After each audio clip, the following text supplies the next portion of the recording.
Hey folks, this is Rabble Rousing Rich Bergeron. Ladies and gentlemen, it's the Tornado Ticket. And second, Tom Paget. Ready to make some predictions, but no fights to predict. So my crystal ball is... I got to predict when... Yeah, I got to predict when things are going to come back up. I'll uncover my ball and say, time for your nap to be over. I need a prediction, see what I can see. We got to figure this stuff out so we can get back into things. Yeah, I went to file my paperwork for my small business administration loan today, and nope, not happening. Fight News Unlimited is not getting any infusion of capital. They ran out of money already for the small businesses. It was a good thing I didn't really apply for one. But, yeah, I'll be lucky, I guess, if I get a $1,200 check. But we do have some news, a little bit of news to cover, and we do have a guest tonight, Joey I, and I guarantee you Tony can tell you more about Joey I than I can, but we did try to get him on the show, like, years ago. I think the last time was, like, 2011. So, yeah, it's been one of those things. We just never connected. So, what? We know Joey I appeared in Rocky, the latest Rocky movie, right? Was it the latest one? Creed 2? He was in the first Creed movie. Okay. Because in that scene, Michael B. Jordan's character, on Speed, had went to the restaurant, pitched Rocky that he wanted him to train him, and Rocky's like, I'm not sure, and Adonis is like, I'm going to be at Mickey's gym on Monday. Rocky's like, I haven't been there in years. So Adonis Creed goes there, and then Rocky shows up. And when Rocky first walks in the door, everyone's like, oh my God, the Italian Stallion's here. Hey, Rock, what's up? And Joey walks over and is like, hey, Rock, how you doing? He goes, hey, you're looking good. Maybe making a comeback, And then, so, and also in that scene was Chuck Masaccio, who we've had on the show, and Chuck is my fellow Lock Haven boxing alumni. And Chuck's hitting the heavy bag, and he stops and he kind of waves. And we had him on the show. So when I'd seen the movie, what? We had him on the show before, Chuck. Yeah, we had Chuck on back in 2012. Yep. No. Actually, before that, we had Chuck on twice. I think the first time was going to be like around 2008 because he had a fight coming up. Mm-hmm. And so when I was talking to Joey, after I'd seen the movie that night, I texted him. I'm like, yo, man, I said, you look good on the big screen. He goes, I had to play myself. I had to get into the character. And so we always have a good laugh over that. Yeah, that's cool. But one of the things I asked him, because I know a lot of the fighters that he's worked with, if you go to a Philadelphia boxing card, either he's associated with one of the fighters, there was a card that was supposed to be a few weeks ago that obviously got postponed, but I know he was going to be with Christian Cardell when his first fight's back. He was with Chuck Masaccio, but a lot of times he'll be at a card and he might just step in and work with a fighter that, doesn't have a Cutman. An out-of-town kid comes in, doesn't have anybody, they're just pretty much patching anybody into help in his corner. Another trainer I know very well, Billy Briscoe, who trained Gabe Rosado. Billy used to tell me a lot of times he'd go to these cards if he had a guy or two on the card, but he would go to the weigh-in and see who didn't have, basically a lot of times these kids, especially if they were coming from, what would you call it, the Midwest states, or if they were maybe fighters that were, out-of-country fighters, maybe from Mexico or whatever, didn't have anybody that they were just, Billy would say, like, listen, I'll work your corner tonight for like $10, and that's what he would do to help these guys out, so that way they could fight and, and make their money. Yeah. He was also, I want to say I saw him in another documentary or report that was featuring Bobby Gunn, another former guest of ours. We had Bobby Gunn and Bobby Gunn Jr. on the show, both of them. But Bobby Gunn we had on at least a couple times. But right when he got into bare-knuckle boxing heavy, I remember seeing a documentary that he forwarded to us, and Joey I was a big part of that. He was going to all the underground events before it was legal. So we'll have to pick his brain about that. Because another story here, speaking of bare knuckle, Shannon the Cannon Briggs wants to make the crossover to no gloves. And he's talking about going into the big one, Damon Feldman's BKFC. And he confirmed it on all his social media accounts. Let's go, champ! He's coming to bare knuckle match near you. So I guarantee you he's going to be a gold medal competitor in the intimidation game, at the very least. Their press conferences will get more interesting. He is definitely something unique, I'll tell you that. You know what else was funny? Talking about and sometimes I was thinking of it, yesterday, because yesterday would have been Arturo Gotti's 48th birthday. Well, may he rest in peace.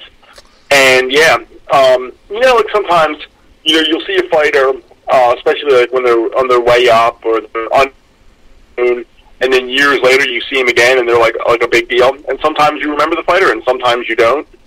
Right. When I went to my first fight card, as I told you guys probably a billion times, my first fight card at the Taj Mahal back in 1992, Gotti was making, I think it was his 6th pro fight, and he was 5-0 going into one fight as well. And I just remembered him, because Italian kid coming out to Thunderstruck, I'm a fan. Mm-hmm. You're Italian and you're coming out to ATP. Oh yeah, I'm definitely rooting for you. But the other day, I was going through some of my boxing memorabilia, and I stumbled upon the weekend of that fight 6 years ago when I was in Vegas for the Manny Pacquiao Timothy Bradley second fight, and I found the program. I'm like, let me just thumb through it real quick, and then I'm looking at the bout sheet, and I'm like, there's Pacquiao and Bradley, and there's Ray Beltran was on the card. Jesse Vargas was on the card, another good fighter. But then I'm looking at the undercard guys, and there was one that was, I think there were 2 Irish guys from Boston were fighting. And I'm going to pull it up right now for you. There's Irish guys in Boston? No. Yeah, amazing. It was Jim McCready from Lowell, Mass, and Sean Monahan from Long Beach, New York. So, there you go. But yeah, 2 Irish guys. But then looking at the other names, and I'm like, oh my God, making his pro debut that night, and I didn't even remember him, was Alexander Gavatskyk, who I saw beat by Scully's boy just a few months ago at the Temple Leah Center. I'm like, you see a guy making his pro debut, and a few years later, you're watching him in a title unification fight. Exactly. Anyway, yeah. So we got a little bit of stories. We got a wrestling story here for you, Tony. Goody. I don't know if you've heard of this Colby Covington guy from MMA, but he is talking about quitting the UFC in order to go over to WWE in summer of next year. And you talk about a guy who was built for a crossover as a heel, obviously. Colby Covington, oh my God. He's a big Trump fan too, so guaranteed to be a polarizing political guy too. Yeah, okay. Rich quoted, see, I've been so busy with taxes, I'm out of the news loop somewhat. Was he quoted as saying that? He says, I'm not here to make friends. I'm here to make money. He said probably 2021. That's cool. He said he basically obviously got his ass handed to him there a little bit by Kamaru Usman. He talked all the smack he could to get in his head, but he couldn't get in his head. So, I mean, I think that fight showed him, obviously, that it's a brutal game if you don't back up your smack talk. But in wrestling, he's probably thinking... Well, yeah, but I it's all smack talk. Yeah, it just seems... Damn, I mean, it seems like if he's serious about this, that's really allowing him to have destroyed him. Yeah. Destroyed him mentally. I mean, yeah, he lost, but it was a close fight. You could have argued the stoppage. I'm not saying it was a bad stoppage. I've seen better ones, but I've seen far worse ones. Yeah. So, and I'm pretty sure you know what I mean? The money is better in the WWE for the biggest stars. I mean, you obviously have to do some more work than maybe he's ready for. He's not going to make the complete... Well, yeah, but he weighs 107 pounds. I mean, so I don't really watch that anymore. But I mean, that seems like, normally you got big dudes in there. Is there guys there that weigh 170? Oh yeah, yeah. You got guys. Yeah, in WWE now. Like, well, first of all, they do have what they call like a cruiserweight division, which you have your guys that are 205 and under. And he hasn't started the steroids yet, Tom. Yeah. But you get some really acrobatic and really great athletes. They're just, not big like, your guys that are 6'5", 300 pounds or 270 pounds. Like, your guys like Brock Lesnar, The Undertaker, Braun Strowman, who's 6'8", 350, big guys. Even John Cena's like 6'3", 6'4", and a good 250. But then you got guys that have, been traditionally for the last 20 years, still, with, the as they call them, like not just the cruiserweights, but the world champs. You have your guys like Rey Mysterio. Rey Mysterio is like 5'6" and like 170, if that. But just a tremendous athlete. Now with Kobe Covington, I'm not familiar with him. So with Rey Mysterio, who was that small. His thing was he was considered a high flyer. He would, do the acrobatic moves, and he would, try to use speed and stuff like that. If you get a guy whose gimmick is like a grappler, take you down kind of guy, well, that's not going to be believable when he's trying to do that against a guy that's,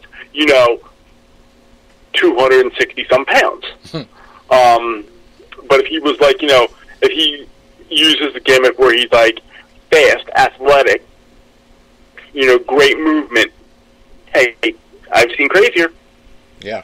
Well, here's what he told. They had one guy that 15 years ago was Allen. He was a one-legged wrestler. He would walk to the ring with a prosthetic leg and then take it off and wrestle on one leg. Oh yeah, I've seen a grappler like that out in Vegas.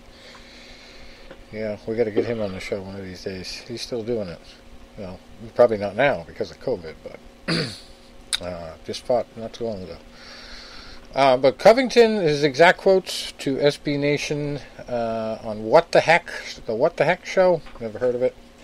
I don't know what the heck it is. Haha. Anyway, Covington said, I would say probably 2021. That's his estimate. Not this summer, but next summer. I've been practicing moves and really working on my promo and mic skills and just control and slowing things down and understanding the art of wrestling. I want to make sure when I go there I make the biggest splash possible because I'm not here for a long time. I'm here for a good time. And I'm not here to make friends. I'm here to make money. When I go over there, I want to make Brinks truckloads of money. That's his exact quote. So yeah, I don't think you could argue that it's not about the money for Covington. Yeah. Well, I mean, just talking like that, I mean, yeah, maybe he's done. Yeah. I mean, hey, he had a great career, but who wants to go out like that, though? I mean, if it would be like he lost 5 in a row or something like that, and you just don't have it, but one fight. Well, he already had a bad relationship with Dana White. I mean, he was cursing Dana White up and down. He spent so much time waiting for the title shot because of the politics of it. I just think he's just ready to get the hell out of there. He's not happy with his bosses, and it's a good time. I mean, it's a good time to get the hell out. That's wrestling is the only thing they're allowing to be done right now. Yeah. Florida literally made it essential. Well, you heard the other thing. We heard the other piece of news where, I think it's actually kind of awesome because, you're dealing with, a lot of different, sports out there and a lot of different leagues and, also economical issues. And, Vince McMahon is, not Vince McMahon, Donald Trump is, putting a committee together on people that, help kickstart the economy, especially sports-related. Vince McMahon, Dana White, Roger Goodell are all names that he is, putting together on this. Yeah. So it's definitely a very interesting situation going on. But one thing we're not gonna have anymore after the apocalypse is get ready for this one, guys. I know you're gonna be upset. It's a tough, tender moment for the show, but we have to say goodbye to Dan Raphael covering boxing for ESPN. I heard. I'm so upset, you know. Hey, he's my favorite guy. You break a chair, that's what happens. The health plan would not cover the risk. Did he ever block you? Well, I'll tell you, the last conference call I was on with Tyson Fury, I could have sworn if it wasn't for Dan Raphael, I would have had time for a question. But he literally asked like 6 questions, and half of them made no sense at all, because either he had already answered them, or Dan Raphael was just sucking up airtime just to be the doofus that he is. And, you know, I never really read a lot of his stuff. I can't say anything about his writing style, whether it was good or bad, whether he had good information or bad, because I didn't fucking listen to the guy. Because right off the bat, you know, I had that sense that, you know, here's an overweight guy who watches a lot of boxing, but obviously was never very athletic himself, at all. Like, I can understand if you're a boxing fan and you're still athletic, you know, but a guy like that, and he just used up his access. Like, there was concerns at one point that he didn't want to go to a foreign show because he wanted private security, and he just had these ridiculous demands that he wanted them to pay for. He was a fucking diva, and like, okay, if you get that opportunity and you're not athletic, okay, yeah, maybe you got real good talent. But don't act like a fucking ass at the same time. Count your blessings that you're there, and treat it with some dignity and respect. And he used that job in a lot of ways to just fucking push his weight around. So, you know, what you're hearing thing is, because you and I are, you know, also, you know, journalists. You know, we do writing, you know, we do radio, you know, so, you know, but at the same time, we also have, you know, the unique perspective where we've been in there. So, you know, sometimes where it's like, the guys that used to really annoy me on, you know, any type of broadcast were the guys that were, you know, and I would call them blowhards, but you could tell that they didn't have the in-ring experience. You know, you would see a guy like Jim Gray. Jim Gray was a pompous ass, you know, rude to the fighters. Well, the other guy, if you get me started, was Larry Merchant. He couldn't fight a guy out of a paper bag. Let's say Larry Merchant said to Floyd Mayweather, if I was 50 years younger, I'd kick your ass. He wouldn't. Yeah. He wouldn't. Yeah. I gave Larry credit for that one, though. That took a little bit of balls to confront him like that. Well, you know, Larry at the same time, Larry sometimes would almost contradict himself. And this happened within a 18-month span. Larry used to really rag on Bernard Hopkins. You know, you could tell, like, Hopkins was not the golden boy, and Merchant was almost like his antagonist. So there would be fights on HBO, and Larry would really be kind of condescending. Yeah. And it was funny because this was going into like 2000, like 1999, well, it makes a lot of sense too, because there's a lot of rumors that he was an alcoholic. And they're confirmed rumors, really. I couldn't even call them. Yeah, you know, I can believe that. That's kind of a trait of alcoholics. They just fucking disparage everybody. It's all negativity with them, you know, once they get a fucking bag on. Well, trust me, no, I know people that are like that, unfortunately. But I remember, like, Larry would always be ragging on Hopkins, ragging on him. And then the one time he got on his side was the night Hopkins was fighting Felix Trinidad. And Trinidad was the main guy. He was definitely the A-side guy. But Hopkins was kicking his ass. And I remember the broadcast team that night was, you know, Jim Hampton, Larry Merchant, and George Foreman.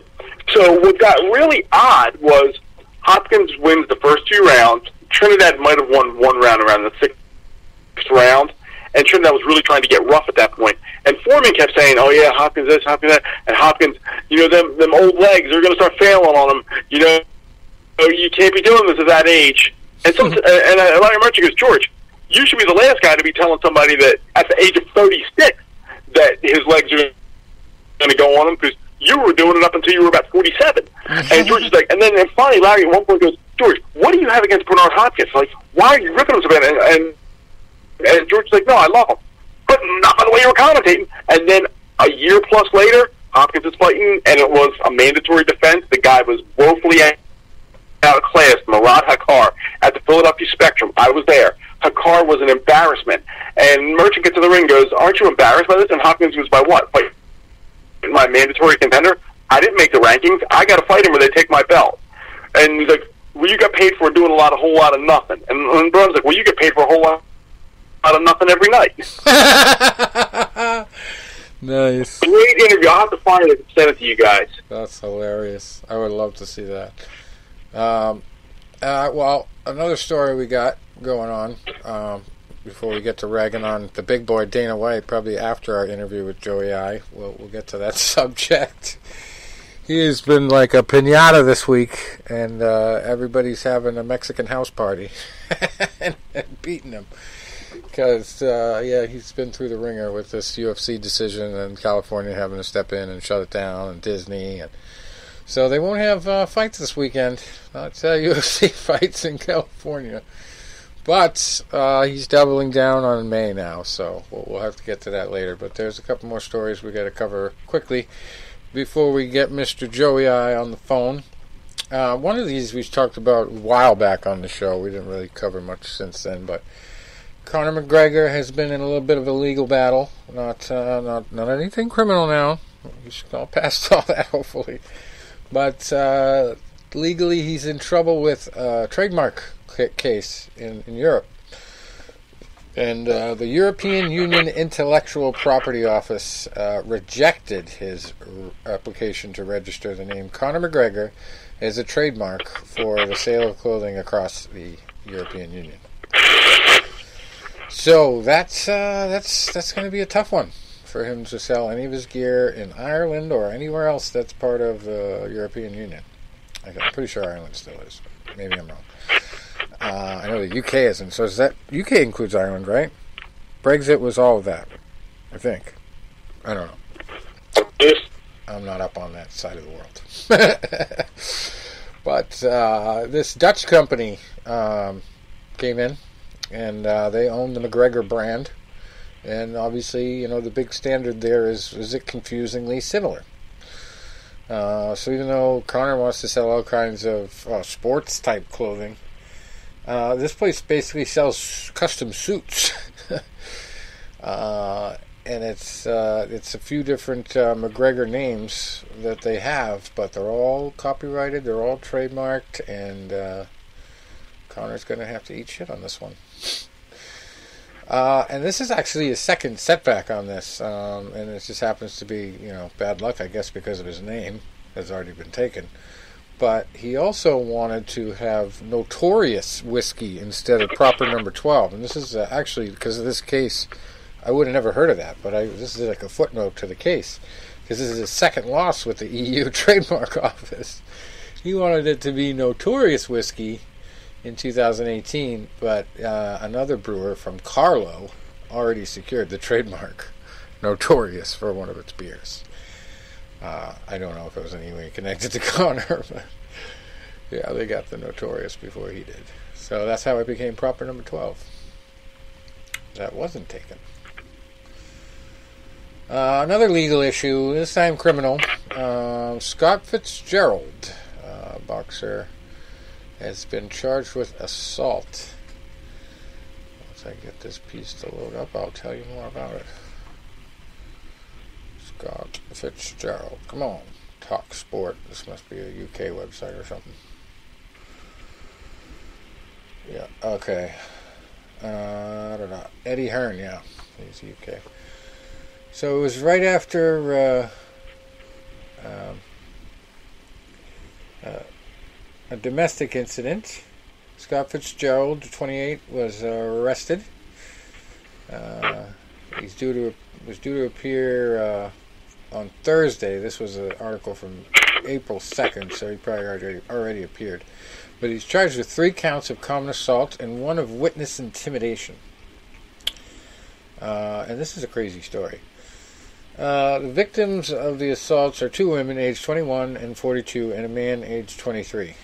and he basically just like went house to house. He went to 2 different properties, I guess, and beat 3 different people.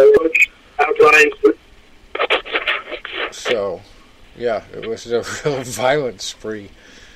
And there's a lot of concerns, obviously, about his mental health as a result of this. But there's like a whole videotape of him like preparing to do this and talking smack and saying he's going to go deal with it. And, but yeah, he's a work in progress, they say, on many different levels. Yeah, we can tell. So, yeah, let's hope he gets some help and figures his shit out. He's a very good boxer. But this often happens to these guys. It's like a cliche. And sometimes it's just the one thing that makes it easy for a promoter to take advantage of a boxer. But you look at how many boxers, I mean, even world-class boxers who have been put in this situation, where they're assaulting people, they're becoming drunks, they're just like, they're not making productive retirements for themselves, because a lot of times they just don't have the mental capacity to. It's been beaten out of them. But that's the design of the promoter. You use a guy while you can, and then when he's done, he's done. There's no retirement program for boxers. They have worked their way out of that somehow, the promoters. But maybe that'll change someday. Scott Fitzgerald's just kind of one of the long line of people who has managed to kind of screw up his personal life outside the ring. But yeah, it's from London,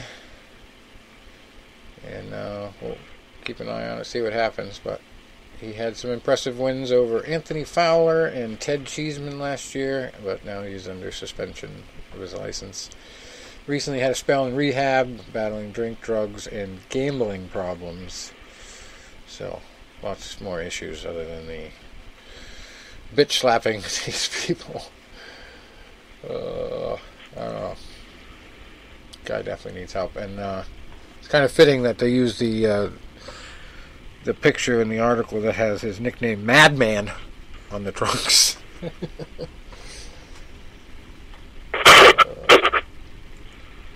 All right, here's the story. Las Vegans are getting a little bit pissed off with the state's coronavirus response. And out there, obviously, you have a whole economy that is built up and fed by these casinos and the events that they hold, and all that stuff is canceled until further notice, basically. I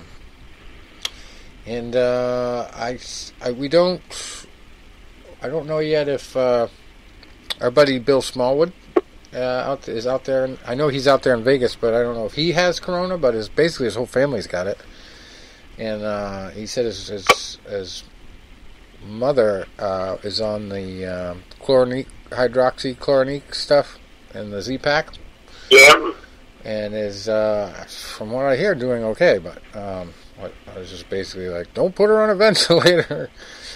But yeah, it's pretty. Another guy I talked to out there back from the Zions days is like basically not even joking around, showing me the mask that he wears out in public, and it's like high level freaking a hazmat suit type mask. I'm like, wow, yeah. But the mayor, Carolyn Goodman, the old wifey of the other mayor, Oscar, who was there for years, she doubled down on her frustrations, told the city council that the state's handling of the crisis has been total insanity. She says, this is a quote, "This shutdown has become one of total insanity in my opinion, for there is no backup of data as to why we are shut down from the start, no plan in place how to move through the shutdown, or even how to come out of it." And the state has lost 128 Nevadans, but that's like 1% of their population. Last month, the mayor said Las Vegas cannot survive Governor Steve Sisolak's 30-day shutdown of all non-essential businesses, including casinos. But every commercial casino in the United States is temporarily closed. So their competitors are not going to get a leg up on them anyway. MGM Resorts, the largest employer in Nevada, has furloughed more than 60,000 employees. Caesars has furloughed 90% of its 65,000 employees. And only the Las Vegas Sands, Wynn Resorts, and our buddies over at Station Casinos are among the operators that are continuing to pay workers during the shutdown. Of course, Goodman is calling on the governor to reopen the state, and she's not the only one. Casino.org has been flooded with comments from Nevadans who have lost their jobs because of government closure of casinos in the tourism industry. But I'll tell you, one of the questions that Trump didn't want to answer at one of the press conferences he had on these corona issues, somebody asked him about, will your businesses be bailed out at some point, or will they get stimulus checks? And he kind of fluffed the question. But the casino guys give big to Donald Trump. They definitely, I'm not saying there's anything shady going on, but, he was in the casino business. So it's just like, hey, one of our guys made it big. We got to support him. So they do. And Dana White supports Donald Trump big time. He's going to be on his task force. Yeah, the casino boys are going to be taken care of. They're going to get their loans that they need to weather. But the problem with the Fertittas getting loans is they're already leveraged deep. And they could pull out of their personal piggy banks to make this happen with this and not collect their own salaries and make this all right. But the longer this thing goes, the loans won't help. Unless it's the type of loans like they're saying will be considered grants after the fact. They will do that. They will pay their people for a grant. But there's no way they're not going to make out somehow on the other end. But yeah, something has to be done, unfortunately, for some of the more crooked people in the casino industry. They'll take advantage of it, but something really has to be done for all these people that are relying on that. And through no fault of their own, they can't do their work. It's really unfortunate. Anyway, one last story before we get our guest on the phone. Floyd Mayweather, of course, will not stay out of the news, even if there is no boxing. He is going to be stepping into the ring again, but not in his physical form. According to Reuters, he has agreed to license his likeness for a virtual boxing simulation series that will pit boxers from across all eras against each other. So, talk about perfect timing for something like this. It's already starting on Facebook, this who would beat who and in their primes bullshit, That's fantasy fights that Tony used to do. But his weren't bullshit. His were based on facts and the big Rain Man of boxing brain that he has. So yeah, this is going to be interesting. Hologram Floyd, basically, reportedly to be working with FaceBank to research and analyze photographic, filmed, and mathematical representations of the boxer's face and body to develop the comprehensive computer-generated digital likeness. Any other boxer who does sign on will get the same. Something they will basically elaborate on in the coming weeks as they sign more people. But no timetable has been set for this virtual boxing event, but it will be streamed on Fubo TV and pay-per-view formats. So I hope this is not the future of boxing, folks. Hopefully Joey and I will have plenty of cut work and not have to stitch up digital boxes in the future. That's scary. That's a little scary. That wouldn't be too good. We're gonna skip over cyborg boxing, and we're gonna decide to go a different direction. I guess. Ridiculous. Well, I'll tell you the one question. We're gonna let Joey answer it tonight. I mean, I know what he's already told me. One of the questions I did ask him a few weeks ago when we were first talking to him about being on the show was, it doesn't have to be present fighters, any fighters, past or present, that you would have liked to have worked as their Cutman. And he told me to. And there are some pretty impressive names on there. All right. Well, here we go. Let's see what he says.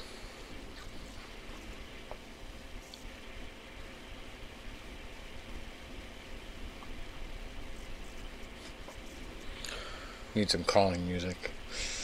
Hello? Joey! How's it going? Yes. All right. All right, so you know one of our guests. What's up, Joey? What's going on, buddy?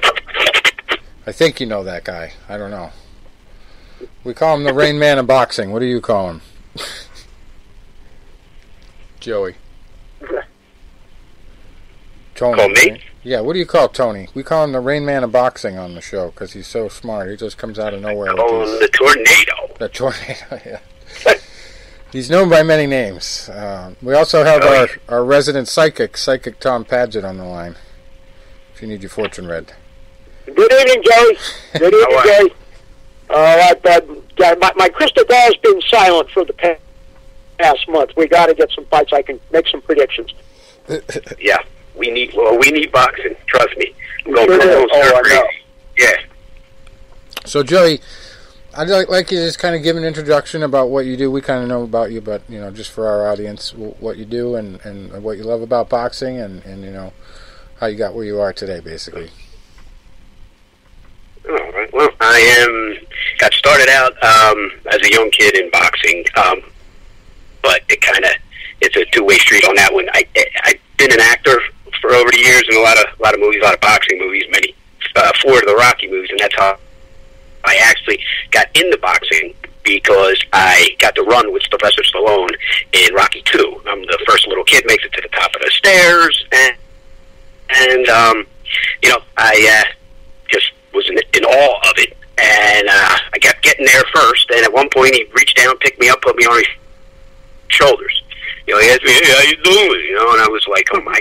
I was about 9 years old at the time, and I think he probably put me down because I pissed on him. And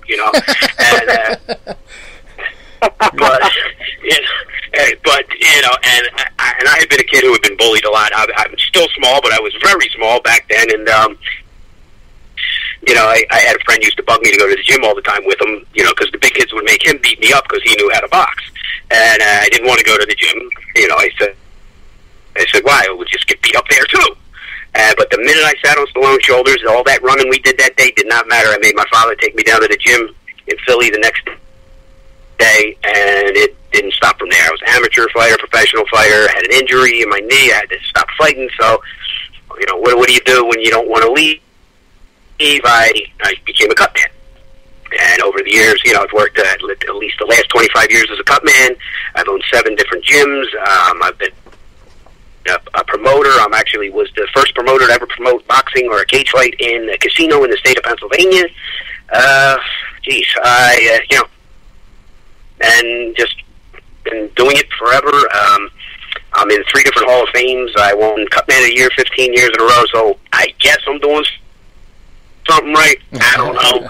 But, and then, 30-some years later, they came to me to play myself and be the technical advisor in Creed. Sweet. And it was like a whole full circle, I guess it's come, And, my main thing in boxing, is that I'm awesome. Everybody from the worst to the best, and doesn't matter to me. The blood's red and the money's green. Yeah, actually, I was telling Tony before the show that... and they're my 2 favorite colors, and it's not because I'm Italian, Yeah. One of the main things I do love about the boxing is the brutality. I hate to be mean or ruthless about it or whatever you want to call it, but I just love the brutal 2 guys in their underwear slugging it out, in front of all those fans. And without the fans, there wouldn't be any fight, So there's just that stage you're on, and I have to admit, having had an injury early on in my professional career, it left a void, and you never fill that. You'll never be in front of that, whether you're a good fighter or a bad fighter. Friggin' nothing takes the place of that. I have been in movies, plays. I have owned several different businesses. I have done like every damn thing in the world, and nothing takes away from that. Just being in there as you and that other guy. There's no team going to help you out. There's nothing. That's what I love about boxing. That just that is the biggest stage to me that you could be on. Right. Now, wouldn't you admit, Joey, that the pre-fight, just before the fight gets started, there's a feeling of anticipation and excitement like nothing else. No knock on other sports. Boxing special. I'm going to tell you something, and this sounds ridiculous, but I got to be honest with you. When I would be getting ready to go right before going in the ring, I was putting everything on. I had a hard time getting my cup on, if you know what I mean. I ain't lying. It charged me up. We had a guy on the wrestling team like that. We nicknamed him Pokey. And also probably not getting anything for a few months there, month or two, whatever it was. But you know what I mean. But I'm just that charge you get out of it, and that just nothing like it. Nothing like it. And between that and the nerves and everything that you're ready to go out there, and like I said, there's nobody going to help you. It's not like you're playing football. I played football. I played every sport. Football, you got a whole team. So you got to tackle the other guy. Well, it ain't all just on you. But when you walk in that ring, it's you and that other guy stripped down to basically almost your underwear. Right. And it's Philly. You better come to fight because even little old ladies are going to boo you. It's like in the first Rocky when he's in that club and he's fighting Spider Rico, and even the little old ladies like, "You're a bomb! You're a bomb!" That is a bomb, Rock. Yeah, you're a bomb. It was funny. It's funny you say that about that charge you get going to the ring, and it was my senior year when I was boxing in college. I actually was at the same alma mater that Chuck Masaccio was from. Oh yes, I know. I've heard it. Because I helped train him when he started. Because he was my replacement because I was getting ready to graduate. But my senior year, I had 3 weeks in a row. It was funny. The 1 week I'm at Penn State. Now normally I was the ultimate heel at Penn State. Like they used to boo me to death. But this time I was fighting a guy, and I had him on the ropes, and they were giving him an 8 count. Bernie Bruni was the referee. Giving him an 8 count, and the crowd's cheering, and I'm looking out at the crowd. I'm like, wait a minute, you're cheering me? You've been booing me for 4 years. Right. Then the following week, as I was at my alma mater, Lock Haven, fighting a guy named Michael Jordan that Rich also fought, and I had 3,000 people. Not the basketball player. No. Not the man, but he looked not like the actor either. Joe. He looked like him. And 3,000 people are chanting my name, and I'm like, this is great. The next week, I'm in Reno, and I'm the heel again. I'm fighting this Reno kid, and he was a big, strong kid. I'm hitting him with bombs, and I thought I broke both my hands. But I had fans chanting death threats on me, and I loved it. Now I'm the heel. Yeah, and then the following week, I'm down at Navy, and they had a big card that night with a bunch of Navy fighters, and a lot of them were fighting Army guys. Big show. My fight, I was fighting the Penn State kid. They put us in the afternoon. There was about maybe 15 people in the crowd. I'm like, I've had better sparring sessions than that because there was no electricity whatsoever. You almost had to amp yourself up. Oh yeah. When I feel the worst for when these big shows that you're at, and when you work in the undercard. The big ones that are like on Showtime or pay-per-view or whatever, right? And it's like 4 o'clock in the afternoon. They're starting the card because they got like 20 fights that nobody cares about, but there are obligations that the promotion has. And you're walking out, and there's literally like you hear a pin drop. There's 4 people in the whole place, and most of it's just the people working the fights. And all you hear are gloves touching and shoes moving around the ring, and you're like is there? It's like they say, if a tree fell in the woods type thing. Like it's like is there even really? I feel so bad for the guy fighting, because you can't, you got to be for it, and there's nobody there. It's like it's like being in a morgue. It's just real, but that's how I thought. Especially when guys who are more showmen, like 4 people who are like thriving for that. Like they always say, Ali, the fight of the century. But if nobody was there to see it, it would have been nothing more than a glorified sparring match. It could have happened in the gym. Right. You know, it's funny. I was at the Canelo Alvarez Danny Jacobs fight last year, and exactly because I took my dad out for his first fight card in Vegas for his birthday, and we got there, you know, an hour before the card even started, just because I wanted him to experience as much as he could as soon as the doors opened. Right. Yeah, and it was like, yeah, that first fight, I remember like the first guy came to the ring, and he was a Golden Gloves fighter from Montana, but he was definitely the B-side fighter. Yeah. And he came out, and it was like, just, you're right. I mean, I was taking pictures, and it was like, you heard nothing. Yeah, there's nothing. Yeah, it's scary. You know, it really is. Like I said, I feel bad. I'm walking out behind these guys, and I'm going, man, right now, you know, I would be going, you know, let's call this one off. So wait till there's people here or something, you know. You know, you want to talk about something ironic. We were talking tonight about it, and I was saying about the first fight card. My dad took me to a card when I was real little, but, I mean, I didn't remember it. But he took me to a card in 1992 down in Atlantic City at the Taj Mahal. Michael Moore and Bert Cooper. And it was crazy because it was fight of the year, and a couple years later, Bert was sparring down at my gym, Marion Anderson Rec Center, and I'm watching the guy that I saw in my first fight sparring in my gym. I'm like, how crazy is that? Yeah, it's ironic. Oh, I know. Well, I've had some of those same type of guys in my gyms. I had Bert Cooper in my gym for a while. Guys, yeah, it's crazy. Like the people that you looked up to. You know, I'm friends with a lot of guys that were like top world. I mean, I have a list that of guys that I watched growing up, and then going, oh my God, now I'm like great friends with them. It's the weirdest, weirdest things, you know. And it's hard to try to decide, not be the fan. You know, you want to be, Yeah. Try to act like you're, but it's very hard to sometimes to be, standing there talking with Boom Boom Mancini and him acting like me and him are on the same level. It's like, never gonna. Yeah, that was kind of the feeling you're that Boom Boom Mancini. Tony and I got that exact feeling. I had to beg him to sign something once. I had to beg him to sign something. I forget what it was, but I had it, and it was something nice, and I just asked him, and he was like, nah, and he signed his stuff, and I go, why won't you sign for me? He goes, you're my good friend, where like, I go, no, you're still Boom Boom Mancini, sign it for you. And, I mean, guys like Vinny Pazienza, Vito Antuofermo. Yeah, Vinny Paz, we had that Arturo experience. Gaddy, I mean, Chuck Wepner, all these guys I looked at, I mean, and these are all the guys that I would wish that I could have worked their corners, too. These guys, I always tell Chuck Wepner, I was like, I wish I was alive. I was alive, but I was 1 year old when he fought Sonny Liston, and Liston chopped him up, and he had these 72 stitches. I'm like, I wish I was there for that one. Mm-hmm. Shit, he said to me, he goes, I wish you were, too.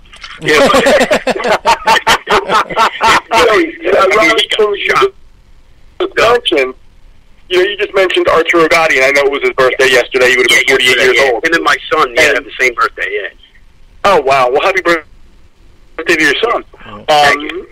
Talking about Arturo Gatti, I mean, we were talking about those nights when you're jerking the curtain, basically, and you're opening up the card. That same card, that Michael Moore, Bert Cooper, I was 15 years old, and I was just excited to be there. And Atlantic City was the biggest city in the world to me at the time because it was so. The lights were lit up, and the first fight of that night was Nick Rupa, and he won. And then the second fight, I'm sitting there next to my dad, and Thunderstruck comes on. Now, I don't know, but all I hear is it's an Italian kid, and he's playing AC/DC. I'm a fan. My dad's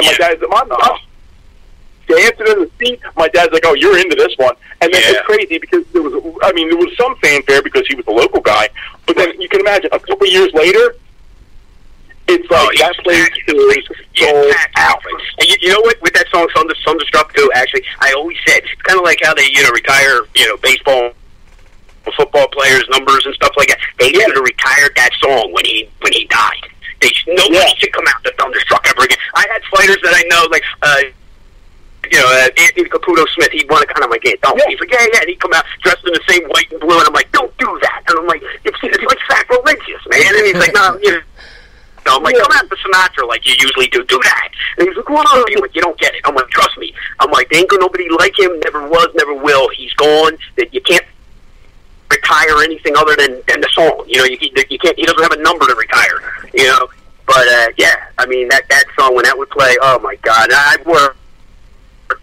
I knew him very well. He was a great guy to go hang out with. I knew him and Mickey Ward. Mickey's a nice guy, but I'd rather go out and drink with Arturo any day. Right. I can say I broke up some fights. My dream hangout would have been hit Arturo and Vinny Paz at the same time hanging out. I hung out with each one, but Vinny, he's another one. Oof, he was such an idol of mine growing up. I named my oldest son after him. Oh wow! And I'm gonna throw these at you. I bet you didn't know that I knew. What? Your son Vinny, you had boxing when he was a little kid at the Blue Horizon that night doing an exhibition. Yes. I used to have. Yeah, him and first time we did that was him and Billy Briscoe, the trainer, his son. They fought each other. Oh wow! That year later, if you want to look this one up, there's a group called Audio Slave. So people from MTV called me up and said, "Did you have a little son?" And he fought at the Blue Horizon. I was, yeah. So the group was on tour, and they said we have to get a video out soon. We want to read a little boxer, and I said, okay, whatever. They came in and recreated it. We even redid the scenes in the Blue Horizon, used some of the live footage, everything. And it's the song "Doesn't Remind Me," and it's my son at 6 years old from start to finish. He even does the art museum, jumping up and down, the whole thing. It's a really good boxing background type, video. Yeah. And then a couple years after that, they would do the Christmas show at the Blue Horizon, and my oldest son and my middle son, they would fight each other, and it was like the poor man's little guy's Ali Frazier, and because they were the complete opposites. One's tall and thin, and then a boxer. My oldest one, the other one, JoJo, he was more like short, stocky, and he'd come in just trying to knock the hell out of him. And my daughter was only real little at the time too. She'd be the ring card girl, and I would referee it. We called it the Brotherly Slug. Did that about 3 years in a row. And they loved that.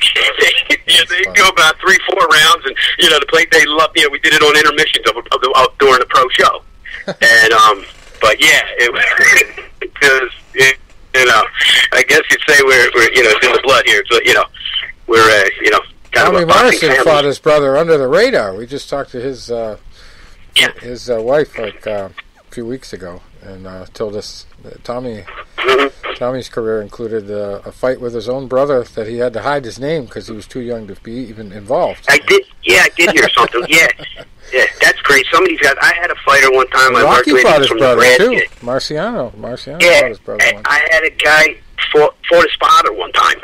Wow! This one guy. Yeah, his name was Tony Menifee, and he was tough.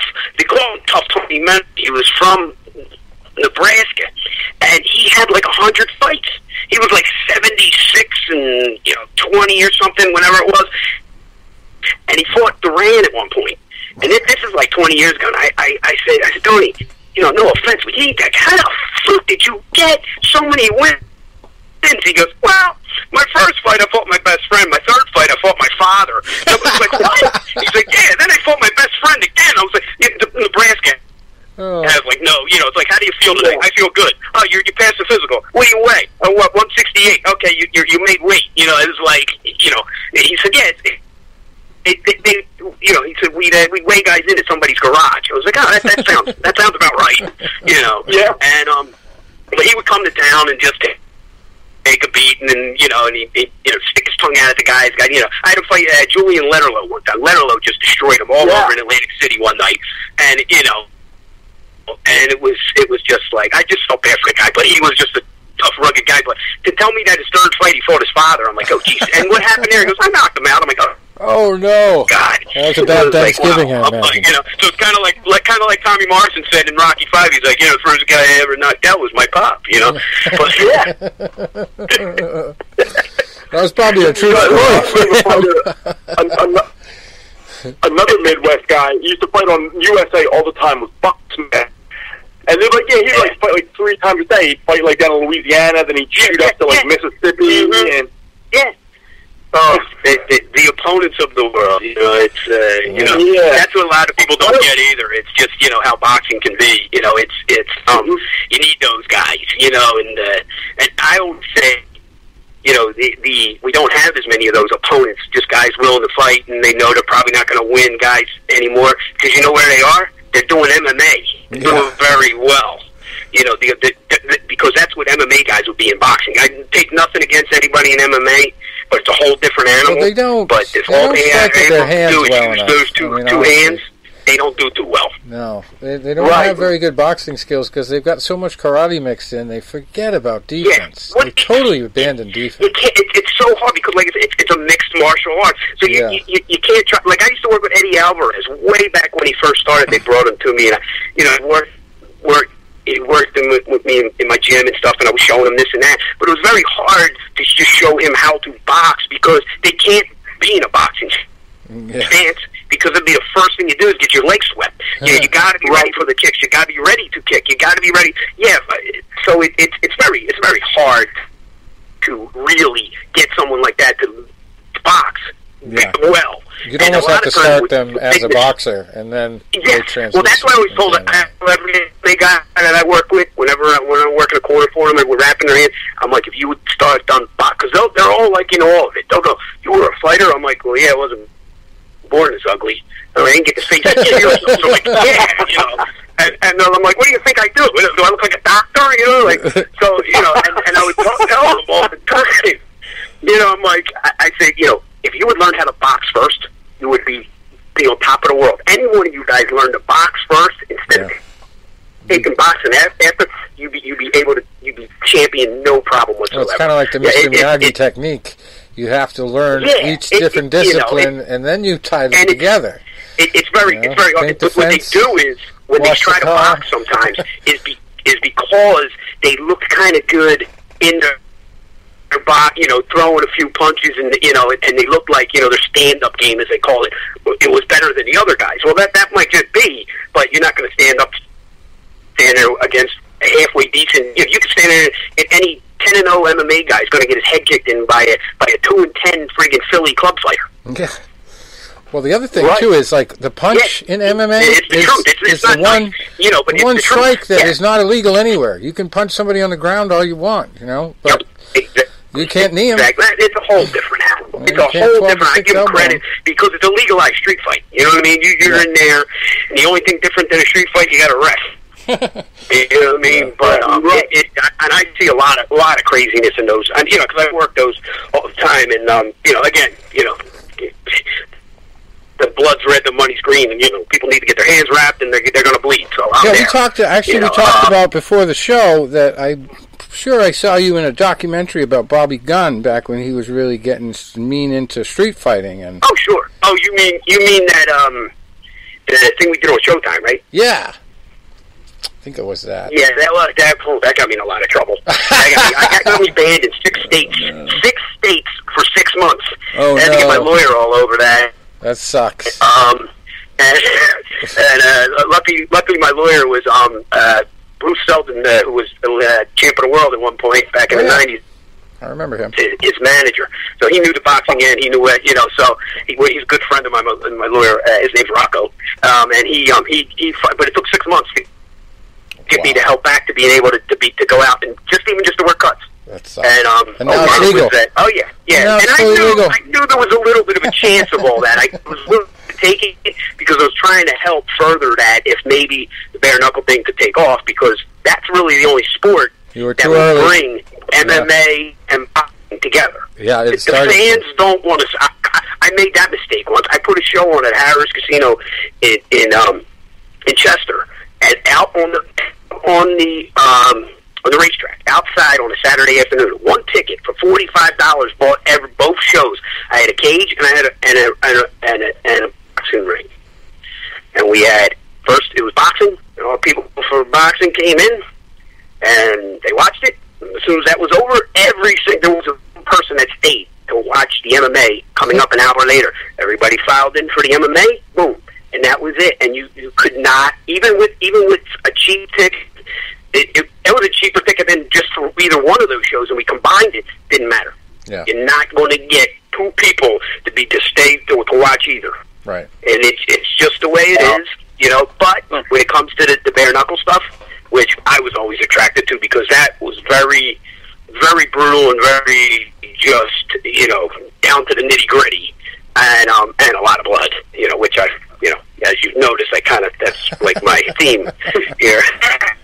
Yeah, actually, one of the guys I met didn't tell you that at one point I worked at a funeral home when I was a kid, so I got to see a lot of blood. And that'll get you started. First fight I ever even actually saw, my father let me stay up. It was a few days before I turned 6 years old. He let me watch. It was a Monday night, and it was when Wepner fought Ali. Oh, the bleeder. And, all that blood, all that, just him trying, that hooked me. That hooked me on like loving boxing, and I told him that, he told me, made him feel really old, but that fight just like hooked me. Just his will and trying hard and at the time my father, he died a few years ago, but he really kind of got me all involved in boxing. He used to take me to Eagle and the Blue Horizon and the arena and places like that to see fights, even as a young kid. And I remember he didn't like Muhammad Ali. He was more the Joe Frazier guy. I served 8 years in the Army. He was in the war in Nam and all that. So he was more that the other way. And to the day he died, he still called him Clay. He still called him Cassius Clay. One of them staunch old Italian guys who were just like, oh, no. And Tony, you may have even met my dad before or seen. He used to work the corners with me a lot with some of my fighters and things like that. Yeah, I'm sure I have. Yeah, tall guy, kind of looked like Roy Scheider from Jaws. I mean, he looked exactly right. I was adopted, so we didn't look alike. He was 6 foot tall and skinny, so me, I'm not. But yeah,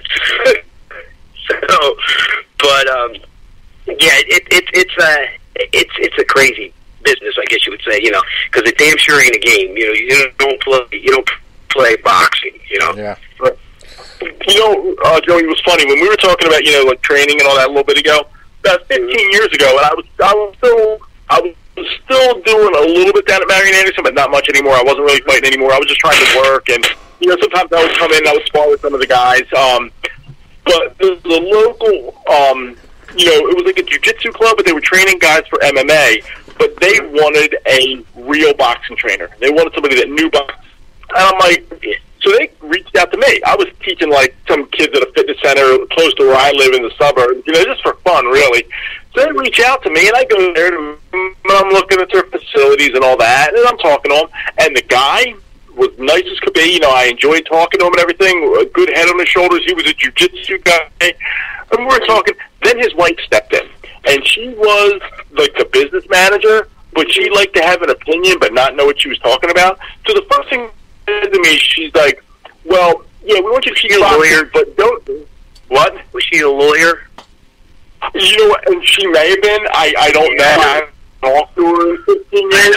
I know who you are. Yeah, go ahead. And she goes, but we don't want you wasting time on technique. I said, excuse me? She goes, just have the kids come in and hit the bag and whatever, that'll be the boxing training. And I said, excuse me. I said, well, then you don't need me. You can bring a trained chimpanzee in here, and they can tell you how to hit a bag. You don't need me. And then she goes, and we don't want, and she goes, you invoke discipline in your classes. I'm like, discipline? I'm like, I'm thinking, what is this, like, Cobra Kai, mercy for the weak? And then she's like, no, we don't want any discipline. I said, first of all, I'm the trainer, so I will give you instructions, and if you're not listening, I will, push you, and trust me, I'm going to be sometimes I'm going to be tough on you, but I'm not going to beat you or I'm doing like that. She goes, no. We don't want discipline. I was like, we want these kids to have fun. I'm like, that's not realistic, because when you get into a fight, that sometimes is not too much fun. It's always fun when you're the one on the winning side, and you're winning royally. Yeah. Even if you're winning and you got to work for every part of it, there's nothing fun about that. No. Yeah. As you get older, all these, you've got them, I've got them. I had my nose broke 30 times. I had to take the insides of it out.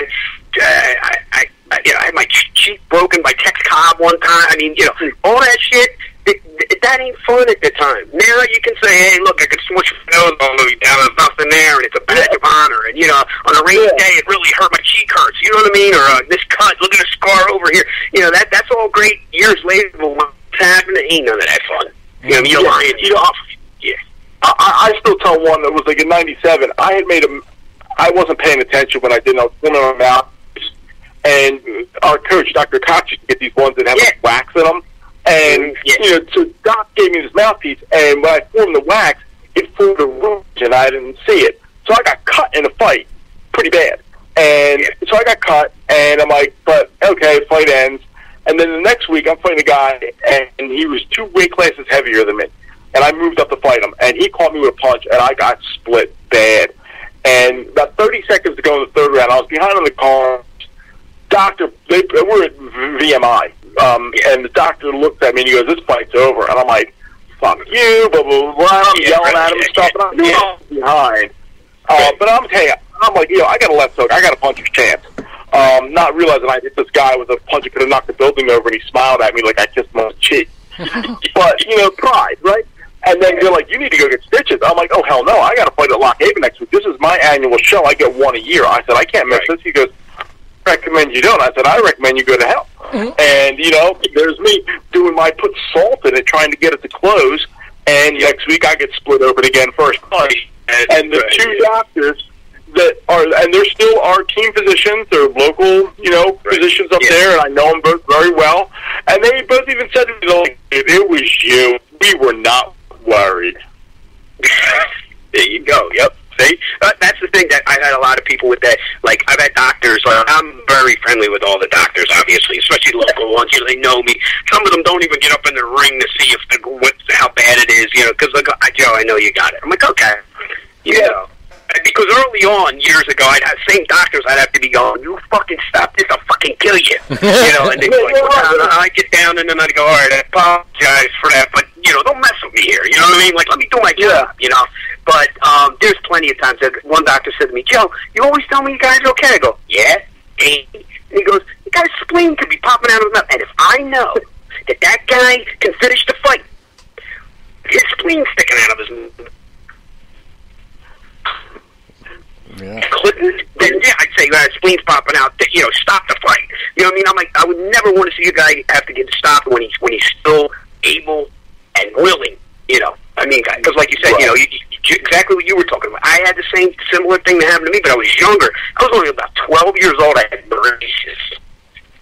And my mother didn't want to. She liked to pretend I didn't box. And I come home with a black eye. She goes, "Don't look at me. That's it. Go walk away from me." She loved to pretend that it didn't happen. It was kind of like Waterboy. Yeah, Mama, a gorilla attacked me. On the street. Yeah, he broke out of. But so I had braces, and I had one of them real soft rubber mouthpieces. You didn't even. They were white. And you didn't even mold them. You just And we used to, at the gym I was at, the Kensington Ramblers, there was a bucket full of Listerine, and it always brings me back if I use regular flavored brown Listerine, it brings me back to this. We would spar every night, and everybody just reach in and dig in and grab a mouthpiece and stick it in the mouth. Yeah, I don't want that one. Yeah, okay, I got this one. So we were like fighting with ace bandages on our hands. It was like whatever.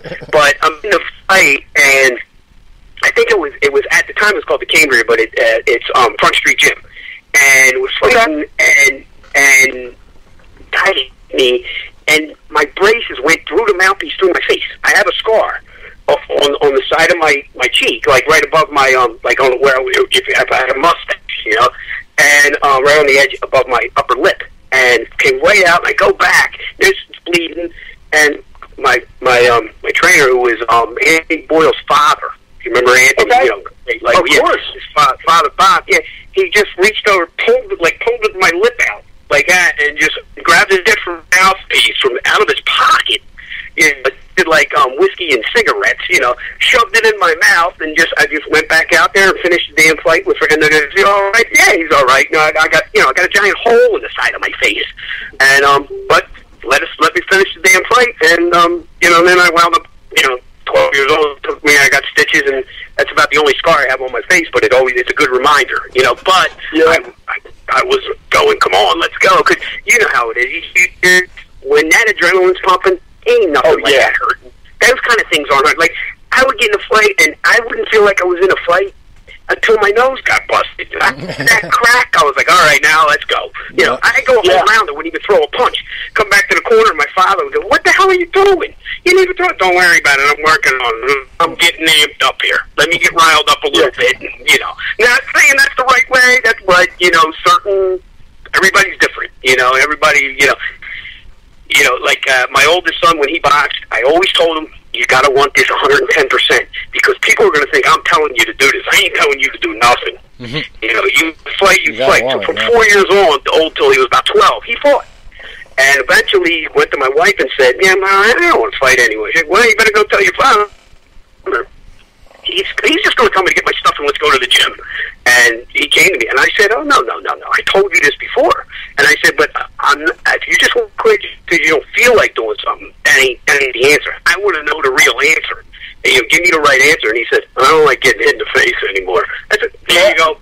You ain't fighting no more. I said, because, you don't have to want to get hit in the face, but if you despise that, wrong business for you.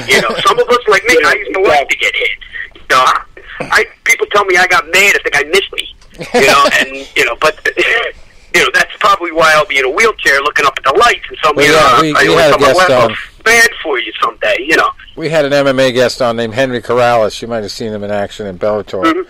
Yes. And he was so proud of his brand new teeth that he got because he stuck his face out there too much. And I suggested something about, maybe you should think about your defense. And he was like, nope, I'm not going to change a thing.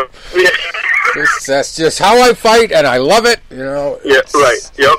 So he's so not afraid to get hit in the face. He's happy about his new teeth. I would, when I was young, and then and you'd be out, at the bars or whatever, you meet abroad, you'd be like, oh, what do you? I'm a fighter. And you're like, oh, really? Like, more like. You ever see the beginning of Rocky? Oh yeah, you see in the beginning when he's fighting like that guy Spider Rico? Yeah, like that. and well, how good are you? You see him fighting like that? Yeah, like that. I said, I might even be worse than that. It's like, oh, yeah, and then, the ones who weren't impressed, if they wanted to just think you were like Mike Tyson, then they were all over you, well, they're the ones, obviously, and, you don't keep, they're the gold diggers, like when I met my wife, she was like, oh, wow, that's really cool. Really? You're a fighter? Yeah. I told her the same story, and she was like, okay.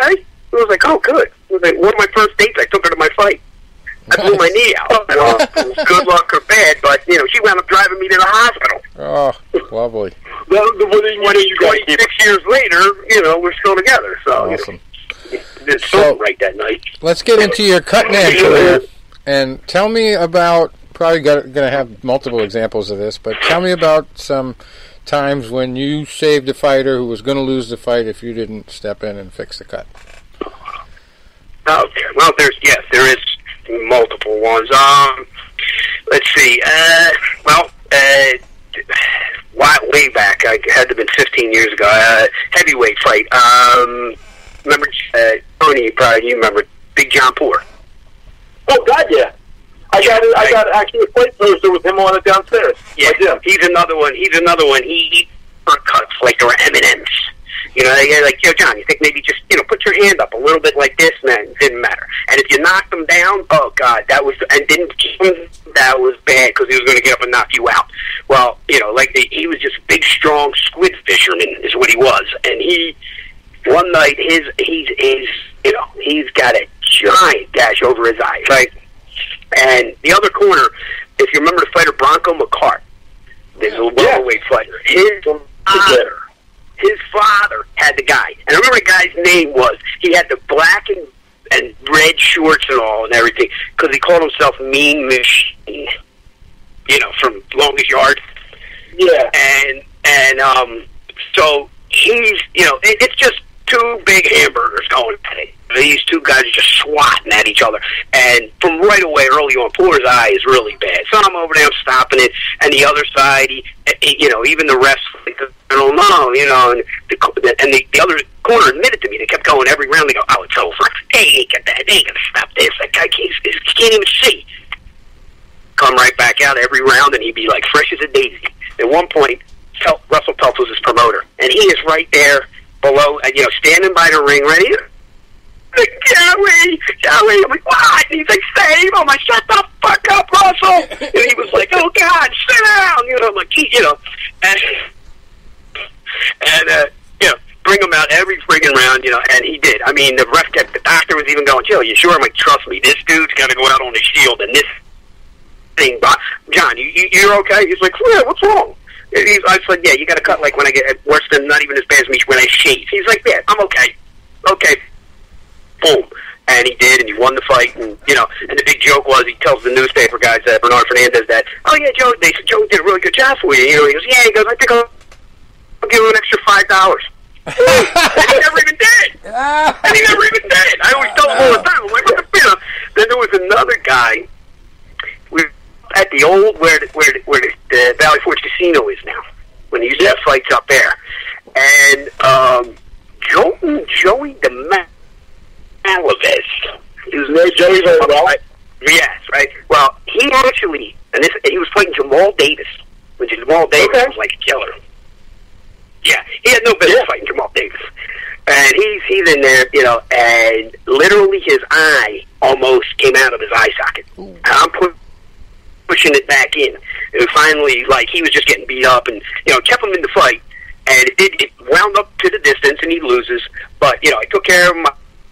I did everything I needed to do, blah, blah, blah, whatever. I made sure he went to the hospital. And to this day, every time I see him, he comes, he hugs me, and tells the same story. If anybody's around, he goes, I had to go to the hospital, and they said, if you didn't do what you did, I would have lost my eyesight. And I said, okay, well, there you go. Good. At least I saved you. There's the better stories I like to hear than, hey, the guy won the fight because I stopped it. This guy saved. He says I helped save his eyesight. So thank God. Thank God for small miracles. Yeah, there's been some. There's always, there's always doozies. I just worked the last one. It might have been the last fight I might have worked. It was at the end of February in Philly at the arena, and there was a kid they brought all the way in from Brazil. Banner Promotions just signed the kid. He had one stinking fight. They signed the kid, brought him in. He got cut on the first freaking punch. Oh no! First punch, he gets cut. Right. And I'm right in there, ping bang, and they're like, holy shit, and the whole fight. But he held his calm, and I took care of it, for him, no problem. And they were like, oh, thank God, because if they had stopped this fight, what would we have then? I said, yeah, right. You just signed somebody, and and already you have a loss to like a 2-10 guy. I think the kid's record was like 2-10. He was fighting, and but yeah, there's always. I mean, I always I told Stallone this. I told other movie people this. I'm like, you guys, you come close. You come close to the realism to boxing, but there ain't nothing. You can't. You'll never be able to duplicate a real fight and the real business of it. The closest I ever saw in a movie was a movie called Fat City. With Stacy Keach, Jeff Bridges, Coach from Cheers, the old guy, and Curtis Copes was in it. The former welterweight fighter. It was a really good, but it's about Northern California, and they're like migrant workers, but they're also club fighters. It's the closest thing you get to real club. I saw that a long time ago. It's not a fast-paced movie or anything like that, but the realism and the things people are saying and the stuff you see, you're like, that's the closest you're going to get to, to real live pro boxing. And I mean, don't get me wrong, I love all the Rocky movies, but they can be a pretty kind of far-fetched. I mean, the reason the original Rocky, the first two Rockies are so popular was because and did so well because it wasn't really to glorify any of it. Right. It showed the realism to it, Stacy Keach, he was in that, wasn't he? Yeah. Stacy Keach. In Red City, he's a star. Yeah. Yep. Yeah, he was a down and out ex-fighter who gets the idea to start fighting again because he's just sparring around at the YMCA with Jeff Bridges, who's thinking about boxing. Yeah. He was a young kid, like a 19-year-old kid. Yeah, it's a very to me it's the closest thing, because every all the other movies are always like, all the mob guys got this guy and they're gonna go down on this round and all that kind of shit. You know what I mean? And it's like, and don't get me wrong, that stuff has happened over the years, but everything's not that. I mean, I like movies like The Setup and stuff like that, and Harder They Fall. I love those movies, but they're little what just Joe Blow thinks is what boxing is about. Yeah, that's a very obscure movie. I think I saw it late at night on one of the pay channels, like 5 or 6 years ago. Yeah, I suggest it to anybody. What I mean? It's good. Yeah, I suggest it to people all the time. It's like because some people go to me, I couldn't really get into it wasn't. I'm like, yeah, and it's not like you're just seeing guys beat down. Like you kind of have to be in it to really understand it. Like there's a scene where they're going out of town to fight, and it's the trainer and the manager in the front seat and 3 fighters in the back seat. They're singing, they're driving away, they're happy, they're ready to go to the fights, they're all ready for it, and all of a sudden, they don't show you them at the fights. They just show the car come back.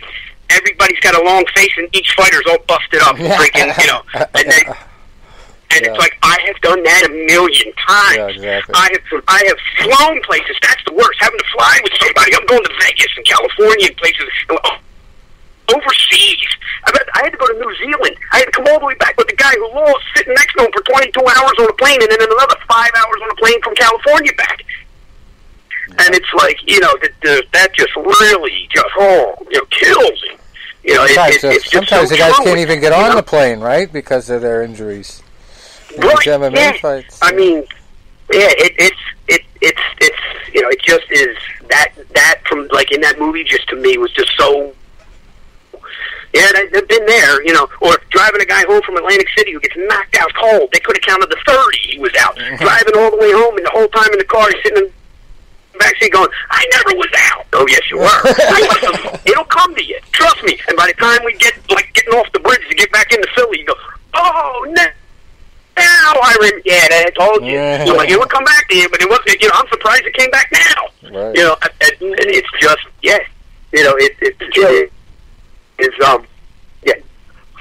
Funny you say that, because, hey, being in there, you being in there, me being in there, you know what it's like to get your bell wrong.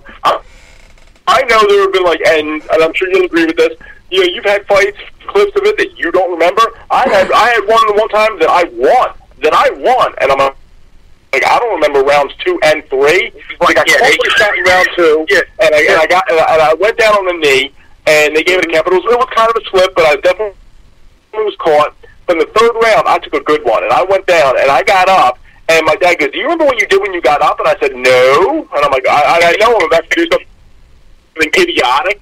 Yep. And he goes, and Dr. Cox was in my corner, and Dr. Cox gave me this look, and I said, "Don't you even fucking think about stopping this fight." Right. And then I look at the opposing coach from Penn State, and I don't know if I winked at him or blew a kiss at him, Right. And I'm like, I don't remember doing that. But then, like I said, I ended up, really hurting the other guy and had him hanging on to the bell, and ended up winning the fight. Yeah, it's kind of like being in a bar fight, and not remembering, how did that start? I had a fight like that with a guy. I was up in the Poconos. And my manager at the time was also one of the guys who had Bruce Seldon, and he was doing some shows up in the Poconos at the Fernwood, and it was like a resort. And he tells me, yeah, I got the fight for you. And back then, no box rec, no computers, no nothing. It's you just went, who am I fighting? What do I got to play? What am I getting paid? It's like, okay, whatever. And, some bum. Okay, get up there. Yeah, some bum. Larry Holmes leads him out to the freaking ring. Jesse Reed's his trainer. Freaking, I'm like, holy crap. There's a marching band comes out to him. And I'm in the ring first. I'm like, oh, yeah, I'm the A side. Yeah. Right? And no business being in the ring with this guy. I'm not going to say his name because I'm going to say some things here. But he wound up becoming featherweight champ for a while, right? About 5 fights after fighting me. So we get in there, and he was like taller and leaner, obviously, than Nate, And he reminded me of, he boxed kind of like a Paulie Malignaggi type thing, or a Macho Camacho, just moving and sticking, And I was, I'm cutting off the ring on him, and every chance I get, I'm getting him in the corner, and I'm just banging him to the bottom. Banging on the body, and he don't like that. He can't keep me off him. So, because he wasn't a big puncher. So I'm just walking past anything he hit me with, and just banging him inside. So near the end of the 1st round, he starts going, "Yeah, I eat your mother's pussy," and I was like, "Well, that's your fault," boom, boom, And he's trying to psych me out. And he said something like, "Oh, I'm gonna fuck your girlfriend." I'm like, "Well, me first." Boom, boom, and he just decided, well, this ain't working. So he just literally like a ball punch winds up and uppercuts me in the nuts. Oh. And I go like, oh my God, and I'm, the ref's gives him a warning, I'm over there, and they tell you to take the 5 minutes. Never in life have you ever seen a fighter take the 5 minutes? No, never happens. You're always trying. I'm like, I'm not going to stand here like 5 minutes, no matter how bad it hurts. You know, so go back again. He does it again during that first round. He already hit me twice. His name Andrew Galata? I'm singing soprano. I'm over there in the corner, and my father and the other guys in the corner are like, "You got to hit him in the nuts." I'm like, no, I'm not going to resort to that. If I got to, I'll think of something. They're like, God, come on, you know. So we're back at it again, and he does it again. Like, God, you know. So I realized it's okay. So from then on, every time he low-glove me, I would run right back at him, shove his shoulders with my gloves right into the corner, and headbutt him, kind of like Spider Rico did to Rocky, right? Yep. So, you know, the ref by about he's taking points from both of us. You know, it was ridiculous. I don't even know how you could have scored the fight, because I thought that's why I don't think they did. You know, if I about 4th or 5th round, I forget what it was, but they finally, like, he's bleeding. I got welts all over my head, my eyes. I look like Rocky Raccoon. They were swollen shut, and I'm singing soprano. He's over there bleeding all over the freaking place, and the ref called it a technical draw, right? And I'm still all amped up because I still wanted to go after him, you know. And they called it, and it was just so bad, you know. But it was just that whole he couldn't get in my head, and so I just so he figured my low blow, you know. So it was such a horrible, dirty fight. And I'm walking out of the ring. They got the gloves off, and some like I don't know. 50-year-old, guy like my age now, 50-year-old fat bald-headed guy sitting on the corner chair, and he goes, "Hey, Joey, maybe it's time to give it up." And I just hauled off with a left, because I'm a southpaw. I just left right on his freaking jaw, knocked him right out of the chair on the floor. And I was like, "Jim," and they pulled me back. What are you doing? I said, "Hey, give it up. Is that time to give it up?" And the guy was like looking up at me with his hand on his jaw. The whole rest of the night, he was sitting there with an ice pack on. And so that was the best fight of the punch of the night. I said, "Yeah, I know." So, but those kind of things, you can try to recreate in movies, but it'll never be the same as real fucking life. You know what? It's funny you say that because I was at the Blue Horizon maybe 15 years ago, and there was a card at at the time the New Alhambra, the 2300 arena now, a couple of weeks prior. So we're like. In the springtime, they were doing a lot of local fight cards, and my dad and I would go to as many as we could. So we go to this card down, the New Alhambra, and Rich Stewart was on the card. Mike, No Joke Stewart's brother. Jimmy Richie Stewart, yeah. I was probably working his corner. So, he was fighting one of Rev Thompson's guys, and Rev was at Marion Anderson when I was there. Rev helped me a lot, he was fighting Bodie, right? Ron Bodie. Well, no, it wasn't fighting Ron Bodie. Ron Bodie was more. I used to spar with Ron Bodie. Ron Bodie was more of like a. I know. I went on the road with Ron Bodie. I've been all over the world with Ron Bodie. Yeah, he had a football score, like a record, like a football score. But they fight. But they did fight each other. They did fight each other. And Rich was because Rich was still fighting heavyweight at the time. This is before he got down to fighting Chuck Masaccio and those guys. He was still at about 210 pounds. Still, kind of, soft around the stomach, whatever. So he fights one of Rev's boys at heavyweight and beats him by decision. 4 round, 6 round, whatever. So he wins. A few weeks later, he's down at the Blue, and the Blue sold out that night. So I got standing room only seats. Me and my dad were in the balcony, but we're standing, the last row. Rich is fighting a real tall heavyweight. That's the night you saw my son fight at the Blue. Okay. That sounds about right. Well, because it would have been around 2005-ish. So, yeah. So, it's knocked out in the first round, right? Well, there was a couple guys about 4 or 5 rows in front of me in the balcony. These guys must have just come from work or happy hour or whatever. They were in business suits, and they're heckling the shit out of him. And you're a bum, you're a fat slob, you're this, you're that. And you can see Rich first has his gloves on, and he's waving them away. And they keep it up. Now he's got his gloves off, and he's giving him the finger. And he goes, and I could hear him say, "I'm coming up there." Now, I've said it myself, whatever. I've never done it. He did it. And the thing is, the ironic thing was, he tapped me on the shoulder to get by, and I'm like, "Yo, man," no, you don't want to do this. He's like, "No, I'm going to hit the guy." I'm like, "No, man," and I'm trying to talk him out of it. And I'm like, "I saw you fight one of Rev Thompson's boys 3 weeks ago. You did great, whatever. Hey, it happens." And he goes, "Oh, you used to train Rev Thompson, do you know so-and-so? And as he's talking to me, his boy went down there and punched the guy right in the face and split him open. You could have did that guy's cup there. That guy was gushing all over his suit. And then Rich's boy runs away, and Rich is like, so how long have you trained with Rev? And I'm like, Rich, you might want to go with your boy, because here comes security.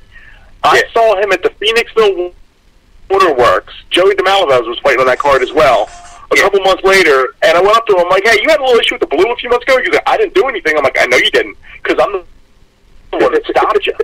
And he was actually going to, because he was the one, he was going to have me testify, because the guy wanted to sue him. Right. Wow. Yeah, Richie's a wild dude. He thinks with his heart. You know what I mean?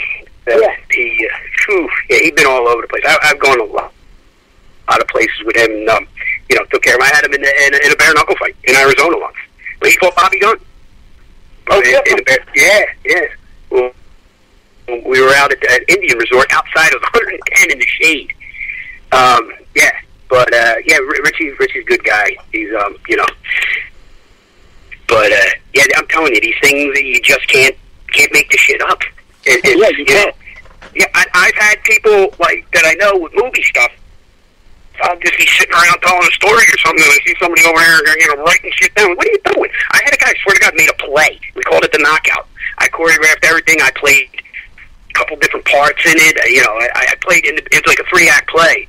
And everything the guy wrote it on was based on stories I had just been talking about. And I'm like, it was based in kind of based in like the 30s to the 50s.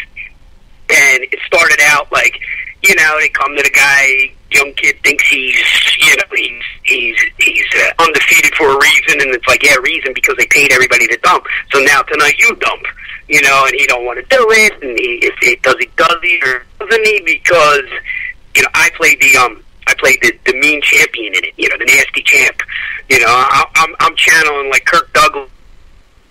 And I'm like, Jake LaMotta, put my robe on, right? I'm yelling all over the place, And the one night we did the play, they brought this new guy in, and we rehearsed it a little bit, And I said, you can hit me, I'll just touch you because it's real close, a real small ring that was made up. And it was dinner theater, so these people are like right on top of you, so you got to make it look good. And, I told the guy, I said, you can touch me, you can hit me a little bit, whatever. Like, 19-year-old kid starts, like, wailing on me, and I'm going, I'm like, okay, and again, one of those don't remember type things, and he just, and it was like perfect timing. He walked straight into a left hand, boom, and he fell right into my chest, and I stepped to the side, he went face first, right onto the floor. Boom, he's out. Counted it out, bang. They bring him in the back, and he's like, oh my God. And I'm like, dude, I don't even remember doing that to you because I gotta say something. I told you could touch me. It touched my face. You went ahead and hit me. You're like twice my size and you're trying to knock me dead. I'm like, come on. I said, I put these shoes and these freaking trunks on and these gloves, and somebody rings the bell, all bets are off. And they, so they're like, he's got to be in the next scene. I said, put some ice on his neck. He'll be all right. The guy was all glossy. They sent him out.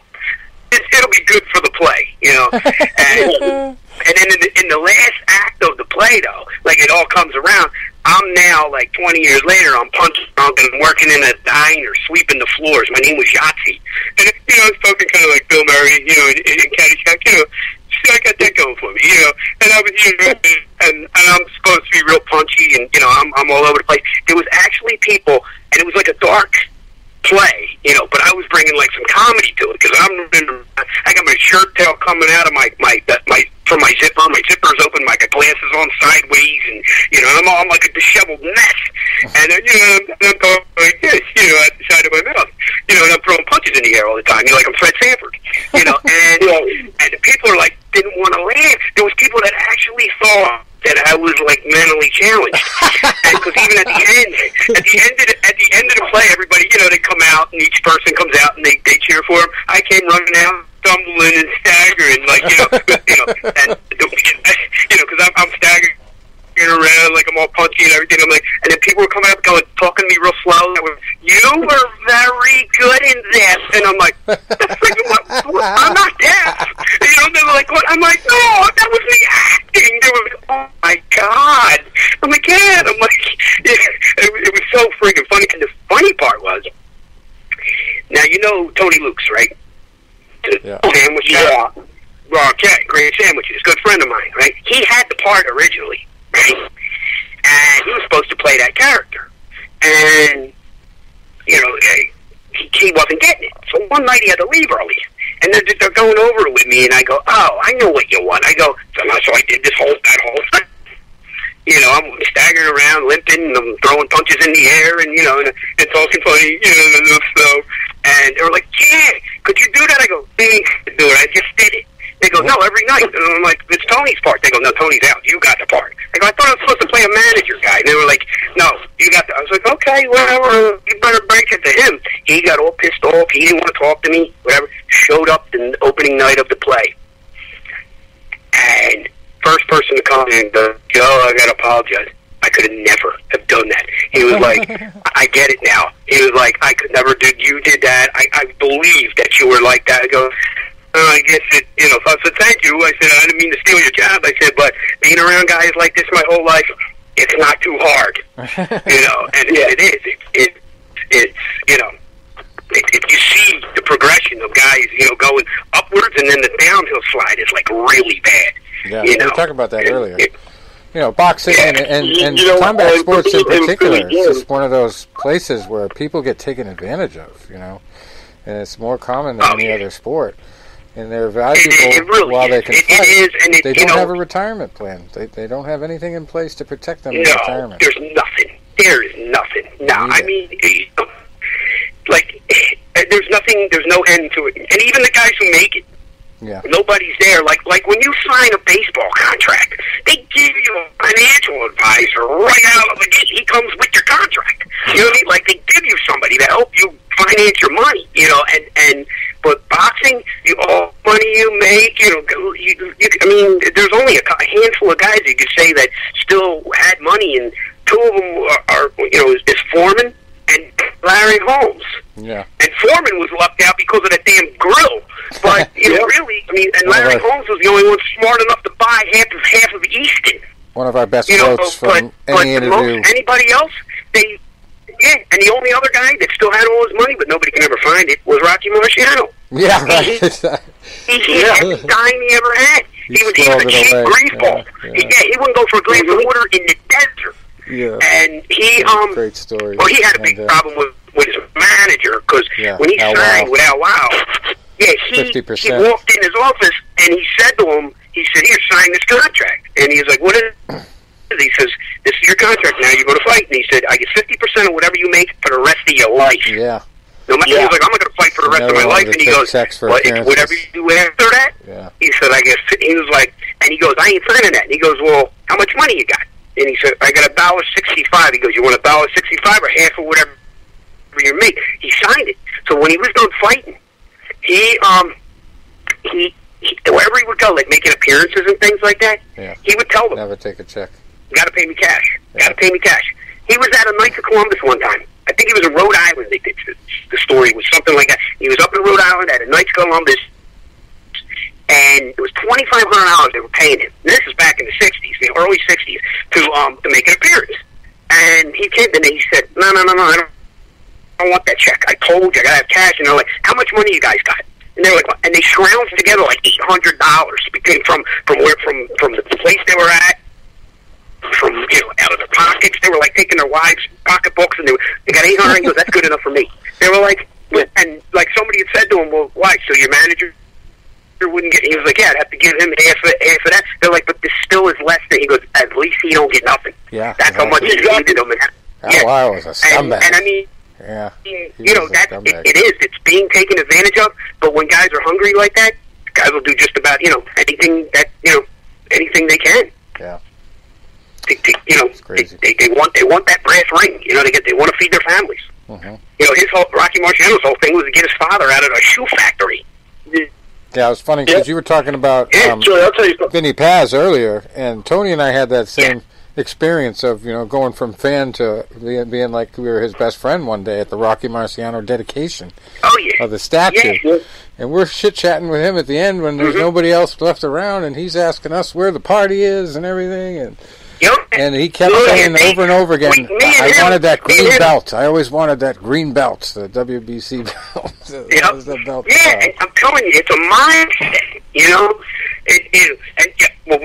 I've been with him so many times. A friend of mine that puts fights on down in Baltimore, Jake Smith, Jake the Snake.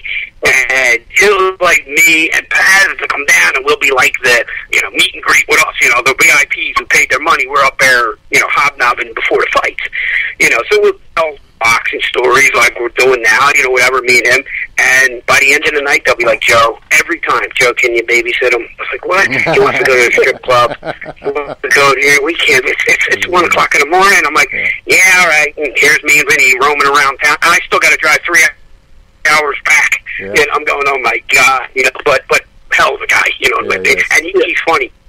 Like, I always break his balls and imitate him, you know, I talk like him, you know, and you know, and he said to me, he goes, I can't believe it, you named your son after me? Like, I don't even have a son. And I'm like, yeah, I know. I said, well, you know, I had my son meet him when my son was fighting. He was like, he was his hero. He used to love to imitate him, do all his herky jerk stuff and kid around in the ring.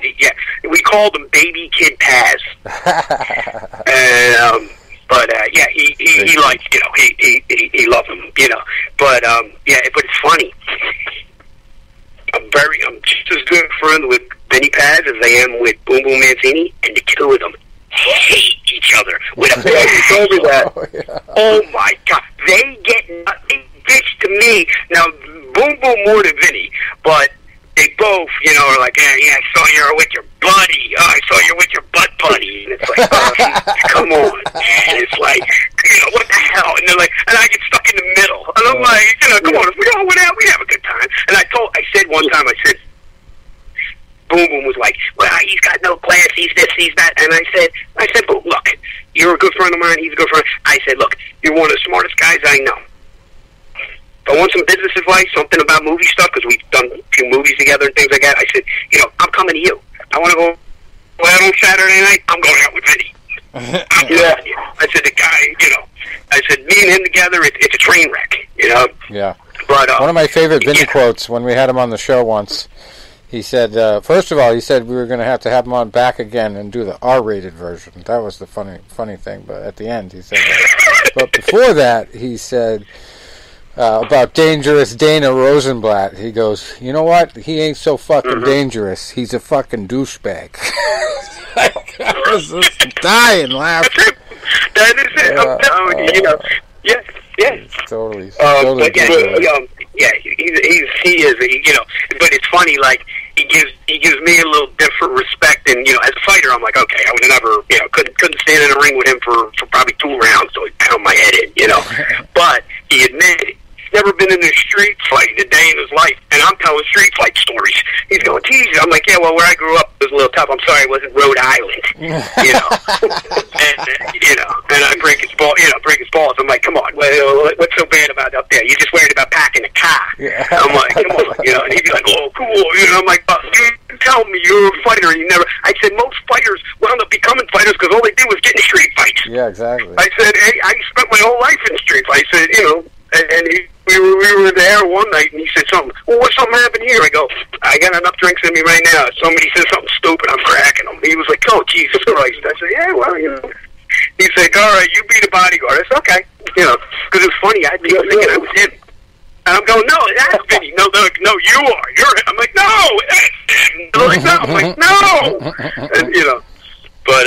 yeah, I'll tell you, it was funny. The way I met him, because like I said, I was a big fan growing up as well, and I remember, you know, I started watching him around the first Haugen fight. One of the first fights I ever really remember, I watched a lot of fights when I was little with my dad, like the Sugar Ray Leonard fights, and, you know, the Marvin Haglers and all that. But then I got away from it for a while, you know, kind of just, you know, being like the defiant, like 9, 10-year-old that just doesn't want to do things like that, you know. But then was... the one Vinny Paz fight, and he was fighting a Spanish ref, it was like Elizondo or something, and he stopped him with like 5 seconds left. I watched that one with my dad, and I was like, you know, trying to pretend like I wasn't watching, but I was really getting into it. And then I remember like the Haugen fights and all that. So as I started to really become a fan, you know, I remember when he came back, you know, he had the third fight with Haugen. Then he had, like, he was on the downside with the Loretta Garza fight and all that. Then he moved up to 2 weight classes, beat Ron Adamson. I remember when he beat DeLay for the title on USA. And it was like, he put on like a virtuoso performance. I mean, he took this undefeated fighter and he just thumped him.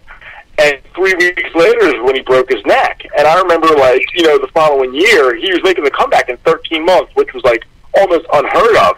And I remember watching that fight with, it was the Spanish guy, the one that fought Terry Norris a couple times, and I'm forgetting his name right now. Went right out of my head. I know exactly. I pictured it. I keep wanting to say Carlos Santana, but I know that's not right. No. But I remember watching that fight. It was like the first round I didn't want to watch. I was almost like scared. And then 2 fights later, when he fought Lloyd Hunt again, my dad took me to that fight, and I had the fight poster in my basement. And a few years later, I had just had my knee done, because they thought my fight career was over as well from damage in my right knee. And one doctor went in there, removed like this damage, like this big calcium deposit right off the bone. They thought I was done. And I was really rehabbing hard, and I was down. And my dad took me to that Paz Rosenblatt fight to boost my spirits. So I was always a big fan, watched his whole career. I named my dog after him. My dog, Vinny, he passed away a few years ago. And so a few years, the night Masaccio beat Rich Stewart down at the Alhambra. Who was the commentator, but Vinny Paz. And what title were they fighting for? That. And what title were they fighting for? Was that the Pennsylvania State Light Heavyweight title? No, they weren't. They were the first guys to fight for the BAM title, the Boxing Association of Machismo. Oh, that's what it was. Really? That's where the machismo belt came from. Because I got It was my belt. It was my, me and Vinny LaManna came up with that belt, the BAM belt. It really meant badass motherfucker, but you couldn't say it. It was for all those guys that'll never Chuck get Masaccio. to see We were kind of cracking on him one time because he won a belt called the machismo belt. That's it. He did. He really did. Chuckles won.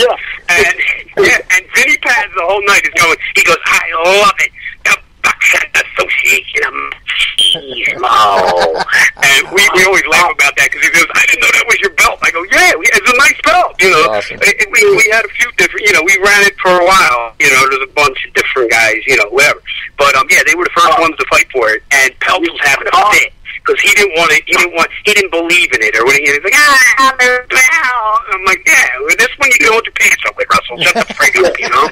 You know, I'll have to send you a picture, because a bunch of us that were Chuck's teammates from Lock Haven all went that night. Now, this was back in the day where you didn't have camera phones. And I'm like, and I knew Vinny was going to be there. And I was like, I have to get a photo. So I called up Peltz's secretary, Maureen. I'm buying my tickets, and you know, I would always do a lot of the press stuff through Rich thing, Fight News Unlimited. But I never used to like to get free passes. I used to like to pay for my seat so I could be a fan. I could cheer, I could yell, I could scream. I didn't want to feel like I was working.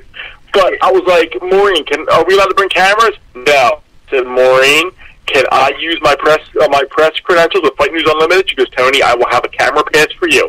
I didn't care about taking fight photos that night. Yeah, I got a friend of mine. Yeah, so Vinny's walking out, and I went up to him, and I almost grabbed him, you know, because I didn't want him to get away. And I was like, man, I've been a big fan. This is an honor and a privilege. So I get a photo with him. It's still hanging in my basement. And I invited him to be a guest on our show. Yeah. And he, your picture, I'm actually enlarging it to hang in my basement as well. I have a picture with me and Paz, yeah. But yeah, I got a couple with you, too, yeah. So you know, and wanted to be on the show. Well, he calls me a week later. He calls me, right? And we start bullshitting a little bit. We get him on the show. We're laughing. We're joking. So he does a show with us, and about a year later, his book had come out, Fight or Die. And I wanted a copy for my dad. It was around late November. And I was, man, I'd love to get a copy for my dad for Christmas. I had never ordered anything off Amazon ever at the time. You know, I didn't really order much online. So I just said, you know, fuck it, I got the man's number. I'm going to give him a call. What can it hurt? Hey, Tony the Tornado, how you doing, man? Whatever. I'm like, oh, my God, it embers me, you know? So I'm like, Vinny, I'm going to get a book from my dad. He goes, well, listen, he goes, I don't have any copies with me. He goes, do you ever order off Amazon? I'm like, yeah, all the time. Nose is growing. He goes, order from Amazon. Here's my home address. Send it to me, and I'll sign it for your dad. So I sent it to him, you know, and he did, to Tony Sr. and the Tornado, and he sent it back. So Christmas morning, my dad opens it, but it's face down. And he looks and he goes, a Vinny Paz book. He goes, let me guess. You bought this for yourself and now you're just giving it to me? And I laughed at him. I said, hey, Dad, why don't you flip it over? He goes, what is this signed? I'm like, no, Dad, it's personalized to you. He goes, how the hell did you do this? I said, don't you worry about it. So a few years later, we're up in Brockton for the Marciano statue dedication, and I don't know if you've ever seen, but I have the original program from that fight because my great uncle was there, and his son brought it and gave it to me after one of my fights. And I have the ticket stub. I have some of the newspaper articles that my uncle used to keep. So I'm up there, for this dedication, and Vinny's there. Now, my dad, not knowing Vinny's going to be there, is wearing a Vinny Paz T-shirt that day. Right. So we go up to, say hi to him, and I'm like, Dad, come on, I'm introducing you to Vinny Paz. And he's walking over, and Vinny looks at my dad, and he sees basically his likeness on my dad's shirt. He runs up and gives my dad the biggest hug. Mr. P, how you doing? It's great to meet you. And I take a picture of it together, and I sent it to Ring Magazine, got it published. And even last year, I'm in Vegas for the Canelo fight, and they had that Fight Fan Expo. And I went there, and I'm talking to Tommy Hearns and Roy Jones and James Toney and Al Bernstein, and I'm having, a fight fan's dream. And they had the Vinny Paz booth, but he wasn't there yet. He came in with shades on and 2 cups of coffee, and I'm like, I know he was out late last night. Oh, yeah. But Vinny comes up to say hi to me. I'm like, how stupid is he? He's like, where the hell's your dad? Didn't he come out there? I'm like, no, Vinny, he's going to meet me at the fight card later. He's like, well, I wanted to say hi to him again. But when my dog, Vinny, had died, he sent me a personal condolence message on Facebook. No, he's a real guy, man. He really is. He did the same for when he met my son. He said, give me your address, I'm going to send you something. I'm like, all right. He sent it was a DVD. It's called Headstrong. And it was all like high. Yeah, right. And he autographed it and sent it and a note and everything to my son because he was fighting at the time, and his name was Vinny, And Boom Boom did the same thing for me with, like you said, with the book. When they had his book, The Good Son, he mailed me a copy of his autograph to my father. For me to give to my father for Father's Day, and it was really nice, because my father had met him before with me, and everything, and it was real, those guys are like, it's funny, everybody's got this image of fighters of just these like, nasty guys that punch everybody in the face. It's like, no, we get all our aggravation out in the ring, it's just people just have the wrong image all the time. But, movies don't help either. But there are certain guys that ain't nice guys either in the business, But but for the most part, real, especially guys like that come up blue collar, they're real guys that you can hang out with. You know what I mean? It just really, it is. I mean, I always hated that, especially like when I was fighting. We get guys I didn't run into since school, and then he come over. I had a guy one time who was like twice my size, and he says, man, you gotta go outside. I'm like, why? What's the big deal? I said, I used to drive you to school every day. Like, what now you want to fight me for what? Cause I seen you fight on TV. Yeah, I'd knock you out. I go, wait a minute, you're going to knock me out? I'm like, how many rounds you go? When's the last time you fought? Oh, last week. Yeah, I hit that guy, and that was it. I go, I hate to tell you, but one, I'm not going to let you just stand there and wail on me. And 2, you're twice my size. And 2, I said, I just did 8 rounds today. Barring with a guy. I'm not in any mood. They came to the bar on a Friday night to have a drink. Yeah, I better buy you a drink and you just shut the frig up. We're going to go out there and we're going to go around and around. Forget you smoking, you drink your 250 freaking pounds. Yeah. And when you are, I'm going to clobber you 3 times and then it's going to be over. So it's going to be really embarrassing if you get knocked out by a midget. And that always takes the wind right out of them. You might want to think about that. I got nothing to lose here. There's you can buy me a drink. So okay. You buy me a drink. A few minutes later going, now what the hell was that about? Yeah. Well, I just thought I should offer you. Why? Well, you're a fighter, and I freaking... But that's what I do for a living. Yeah. I'll come in here and to fight everybody. And I fight in a weight class.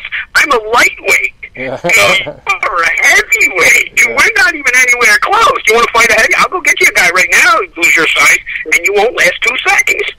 Like, they just don't get it, and they all think that we walk around like we're like looking for fights. Oh, yeah. But you're not. You get your aggravation out in the ring. Yeah, you know, we do it for a different reason. Well, you know? a lot of us got into it because we I don't know got if too you're much familiar trouble with, on the street, you know, like, and I wasn't like a street fighter, but I literally got thrown out of school for fighting multiple times. I got thrown out of fucking computer camp for getting in a fight with a kid once. So, I mean, that was just issues from being a teenager, you know, and then you just realize all of a sudden you're good at it, so you better, instead of hurting somebody and putting somebody in the hospital, you better put it in an organized fashion. Exactly. You know, So, well, it's just like they always say, you know, somebody who's smart, if they use it for good, you can accomplish a ton. Yeah. Use it for bad, you can accomplish even way more. You know, and that's where the discipline comes in too, because like, you know, you cannot be good at it unless you have a sense of discipline and you follow the rules. You have to have. You got to want it. Like I said, 110%. You got to want it. You know, and sometimes you even have to need it. There has to be a need if you're going to get in that ring. You know what I mean? And get punched. Just like they say, you know, if we weren't crazy, we wouldn't be doing that. You know, we wouldn't be in the ring taking punches. Right. You know, it's not a normal thing. Talking about like, you know, with that, it was years ago when I first started doing the whole thing at the Phillies games, and people were like saying to me, "It's like, oh, why do you do this, or how do you get away with this?" I'm like, well, first of all, I don't care. First of all, I had no problem getting in the ring in front of 5, 6, 7,000 people, and whether they hated me or they were cheering me, it was a show to me. And I take this almost like, especially now, obviously, this year when I went to Florida, you know, the games had already been canceled, so I only did a few appearances that I had already kind of promised. But usually before that first game, I always take a picture of my cape and my hat. And I say, you know what's funny? I said, I feel like I'm in the dressing room right now, and I'm starting to pace. And I said, I feel like I'm ready to go. And I said, as each piece of the outfit comes on, it's like I feel like I'm getting ready for a fight. Like I'm putting the shorts on. It's like my trunk. Now I have tassels to go with the outfit. I'm like, I got the tassels, I got the shoes, I got the wristband. And I said, you know, I'm starting to really get into it. I'm starting to bob my head. And I said, when that hat and cape come on, I said, you're right. I am like an amped up version of myself. And I said, it's like, when that, especially in that first game, I said, I'm like 1,000 miles an hour. Yep. Yeah, it really is. Yeah. Well, here's a question. Out of the Philadelphia area, are you familiar with Glenside, like by Arcadia University? Yeah, sure. Okay, that's where I grew up. I was a Glenside guy. And it's funny because I was supposed to be there 2 weeks ago for the Bronx Tale Show. The guy that does it, Chaz Palminteri, does the one-man show. You know, I was just going to suggest that Joey I do one of those, because, I mean, he could go all night with those stories. When he was at the, oh Christ, where the hell was it? It was in Center City, like the Forest Theater, I think, or whatever. Okay. And I said front row center. And the funny thing is, right before it's about to start, I'm sitting front row center with my wife and another couple, and all of a sudden, hey, Joey I went, what the hell? I turned up and looked back 3 rows back, Simon Carr. I said, what the how are you doing here? He said, he goes, I told you I'm everywhere when you're never there. I go, right, yeah, that's the thing. But, oh man, it was front row. That was incredible, that show. You have to see it. I mean, it is. He does 17 different. I thought it was going to be bad. I thought it was going to be a joke. And I'm like, no way. And then afterwards, I went back, talked with him, you know, bullshitting a little bit with him. Nice guy, you know. And that's the truth. Basically, most of it's a true story about his life. You know, he was the Kid Calogero. Yeah. And, it's funny, the first time we saw it was in the Valley Forge Casino about 5 years ago. And my friends and I were big fans of it anyway. And my friend's wife makes the best point. She goes, when you look at him, you see Sonny, but you're really looking at C. And we're like, that's a great point. And then we saw it at the Golden Nugget AC about 2 years ago. So we were supposed to see it 2 weeks ago. I'm supposed to take my dad. It's postponed. Hopefully it happens in July. What we want to do is, you'll get a kick out of this. I like to do a lot of video editing. Like I take all them Philly pictures I have and I make videos out of them. I want to actually do a redo of the craft scene because I got 3 friends that would all fill the role. My best friend Mike, who's I just sent you my Arturo Gotti article that I wrote a couple years ago. I mentioned him in the article because I took him to Gotti's last title fight against Carlos Baltimore. Even though Gotti lost, my friend had the best time because he's like, this is the most amazing event ever. Well, Mike can't gamble to save his life. If he bets on something, it's going to lose. I'm like, you're like mush. And then I'm like, and you got a cousin that's about 300 pounds, and he's a joke with a whale. And you got another cousin that's got, craters on his face. He's like Frankie Coffee Cake. I said, you know what we're going to refilm? We're going to refilm the crap scene. I said, we're going to get a kid. We're going to use my nephew. And I said, we're going to be rolling in. I said, I'm going to put you in the bathroom, and I'm going to put your cousin in the bathroom. And I was saying, I'm like, we'll put you in the bathroom, we'll do this. And then someone's like, well, who are you going to play? I said, I'm going to be Sonny. Who do you think I'm going to be? I'm the one doing this thing. Of course I'm taking the star role. Oh, my God. I'm pretty well, I know pretty well, friendly enough with Slick, from Bronx Tale, Joe Donato. Yeah. And we actually did a comedy show together during the Atlantic City Hall of Fame last summer, Hall of Fame weekend at the Claridge. They had a stand-up comedy night, and they had me come out and do, and I'm like, oh my God, I'm not a freaking comedian, But I went out. I said I'm more of a ball breaker, so I went out. I told some boxing stories because it was a boxing week, and that related, kind of like what we're doing now, But I walked out, and and I got like a leather sport coat on and the sunglasses, and I'm like, and I said, look, all right, before. Let's get it out, get the laugh out now, because I want you to be laughing with me, not at me, the rest of the night. But I get it. You're wondering how the James Caan and Joe Pesci have a kid. And that just broke the ice right there. And it was, and then even had my youngest son, come out dressed like me, and like start breaking my. I'm like, what? I come back and what the frick are you doing here? And he's like, starts breaking my stones, and it was good. It was funny, but But the scariest part was, it was very hard to be funny, because sitting right in front of me, front row center, was Chuck Zito. I'm looking down, and I even said, they go, how the fuck am I supposed to be funny here? I got Chuck Zito gritting on me. I'm like, smile or something. What's it, Chuck? Jesus Christ, fucking guy looks like he wants to eat me. And afterwards he comes up, he goes, you were so good. I'm going, how the hell did you? I was good. You didn't even cry. He goes, I was laughing inside. Oh, I swear to God. I'm like, I told him, like, how the hell was I supposed to be funny? He's sitting there. He looked like an Italian Evel Knievel. He was wearing a green, white, and red freaking like leather jumpsuit, and I'm sitting there the whole time, and he's like larger than life, and it just was funny. But to not forget, Slick, he did his routine and everything, and it was a fun night. Not that I want to keep trying to be a friggin' comedian, but it was fun.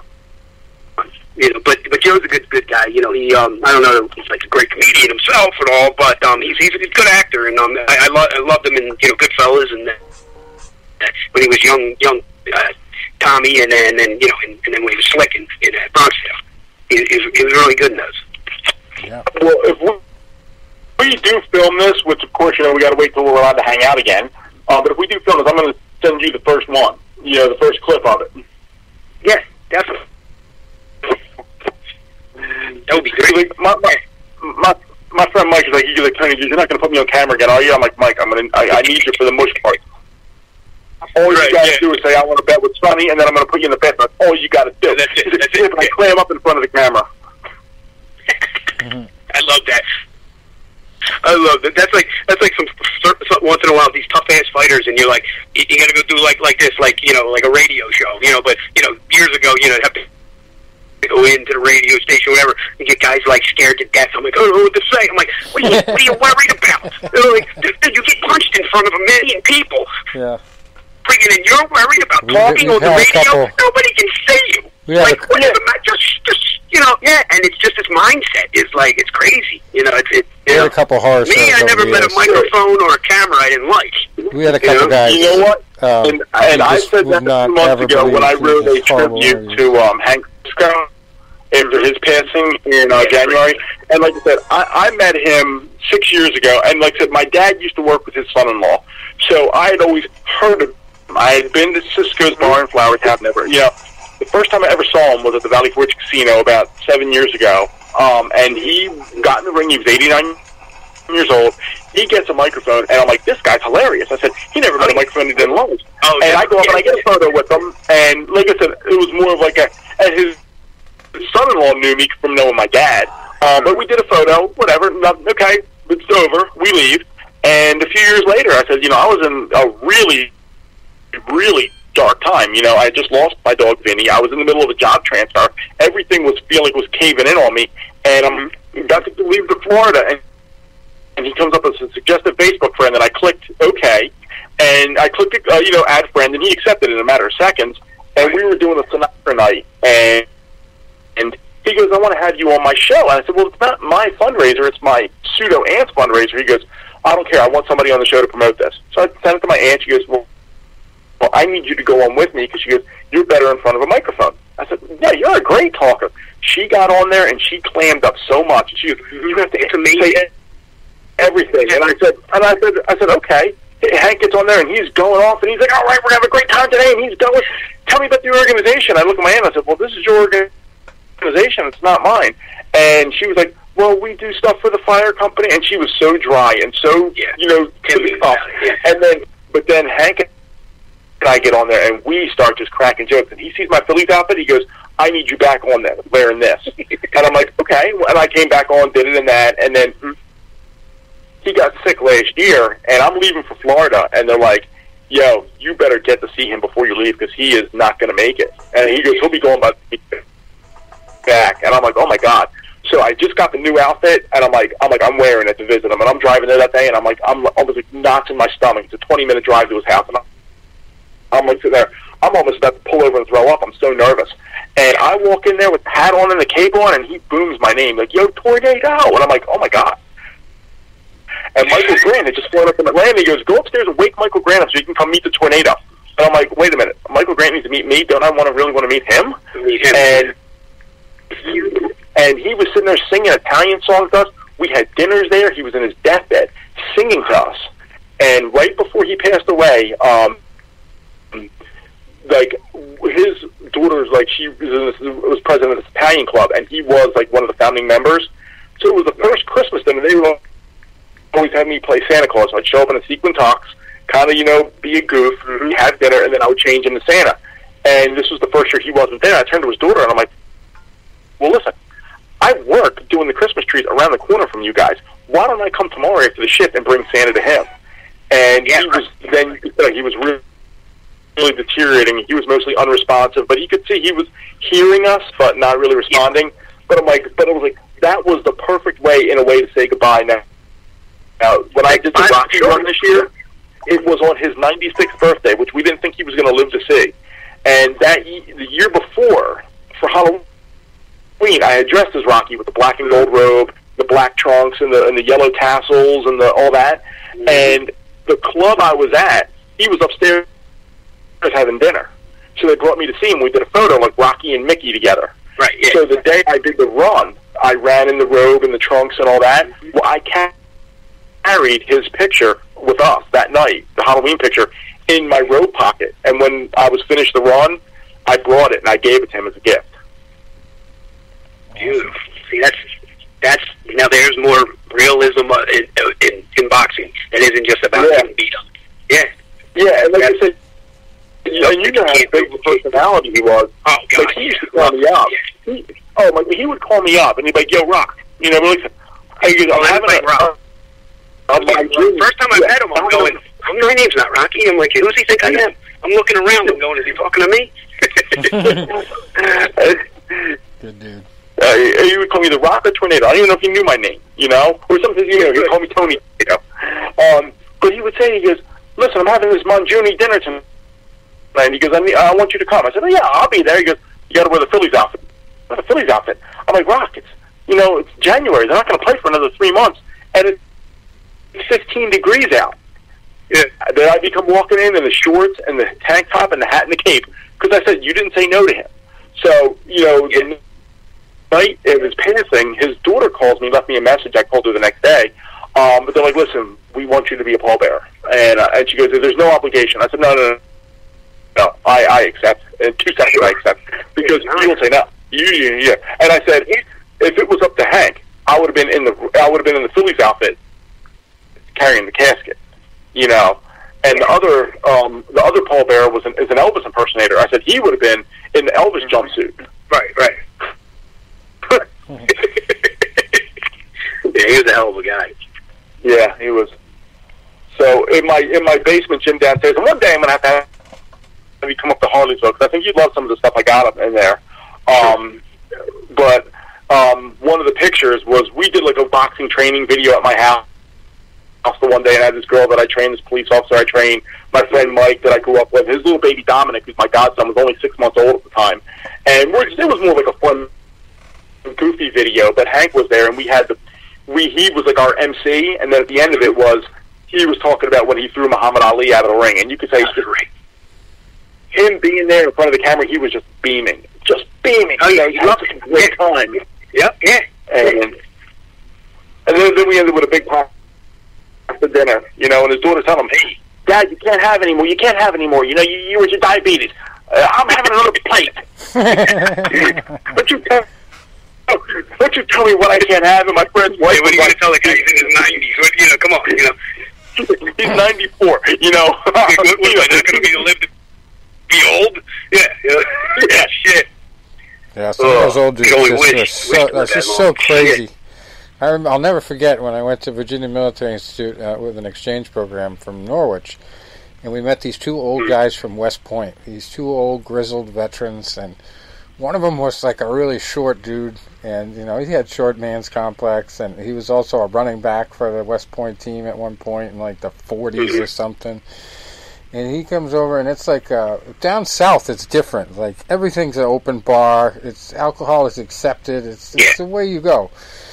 So we're just sitting there drinking free alcohol with the old dudes, and they're just like, all right, these are the drinkers. We got to go talk to them. So they're just shooting this shit with us, old stories and stuff, and you just never would have met these people otherwise. But man, and then when I I came back one time from a trip to Vegas. I was out there for a couple of years dealing with some stuff from my website, and I got an assignment to do an article about a veteran who was from World War II in his 80s, and he was on this ship called the American Legion, and the stories he told me about, the one time he was a gunner, most of the time he was just a signalman, not really a lot of crazy action, but he was on a naval ship, and so he had to be the gunner at one point, and this guy was a kamikaze trying to come in and ram the ship. And he said, the guy flew over the ship, I could have held a golf club up and hit the bottom of his plane. Flew right over my gun. Wow. And I blasted him out of the sky, and then we're all standing there watching as his corpse is bouncing up against the ship, cheering every time it slams. So, I was like, yeah, those are the stories like this you never get from people. Yeah, I'm telling you the story. Yeah. No. Just I knew two different guys. One was a radio. Oldies radio guy, and another guy, a friend of mine. They both were gunners on the friggin'. They had the M60 on the helicopters in Nam. Whoa. And you ever see like Full Jacket? Oh, yeah, I love that movie. And they're like, they're asking, how can you shoot innocent women and children? It's not easy. You just don't lead them so much. And those guys tell me the same shit. They'd be like, dude, you had a job to do, and you just shot anything that moved. And I'm like, yeah, I get you. I get like, hey, you just kept going. It's like, I'm thinking like, yeah, it's like when we're kids, like playing a video game. How many can you kill? It's like, but you just have to. That's that mindset. You have to, you have to be in. Yeah. But the stories that people can tell, you can't recreate movies. They try, like I said, but it's especially war and boxing, which are kind of very similar, But it's very hard to duplicate, Well, Joey, we probably ought to wrap it up. It's getting pretty late. Give us an idea of how to find you online, and we'd definitely love to have you on again for sure, because I'm sure we left some shit out. Just look me up on Facebook, Joey I. If you look me up on Facebook, Joey I, and I'm there. If you want to friend me, anyone out there, you can friend. I usually don't turn friend requests down. Right, especially with somebody in our business. Where do they book you for personal appearances? No, I'm just kidding. Well, you ought to be on that Cameo site. Fights happening, Yeah. But we'll be out there. Yeah, you can see me, up close and personal, working the fights. Hopefully, when all this crap gets out of here. Yeah. Have you had any experiences with the COVID? Have anybody have had it or anything? I knew two different people. Nobody super close, but there's been some boxing that have it. And Jimmy Glenn, who has the bar up and he was a Cutman up in Manhattan. Another a man named Nelson. He died from it. Yeah, I heard that. Yeah, they keep it keeps happening. Yeah. In here, Eddie Cotton. I heard that Robert Kaufman had it. Who was the last one you said? Eddie Cotton, the referee, the big tall. Wow. I didn't hear that. No, I didn't know that. Wow. That today. I just heard it today. So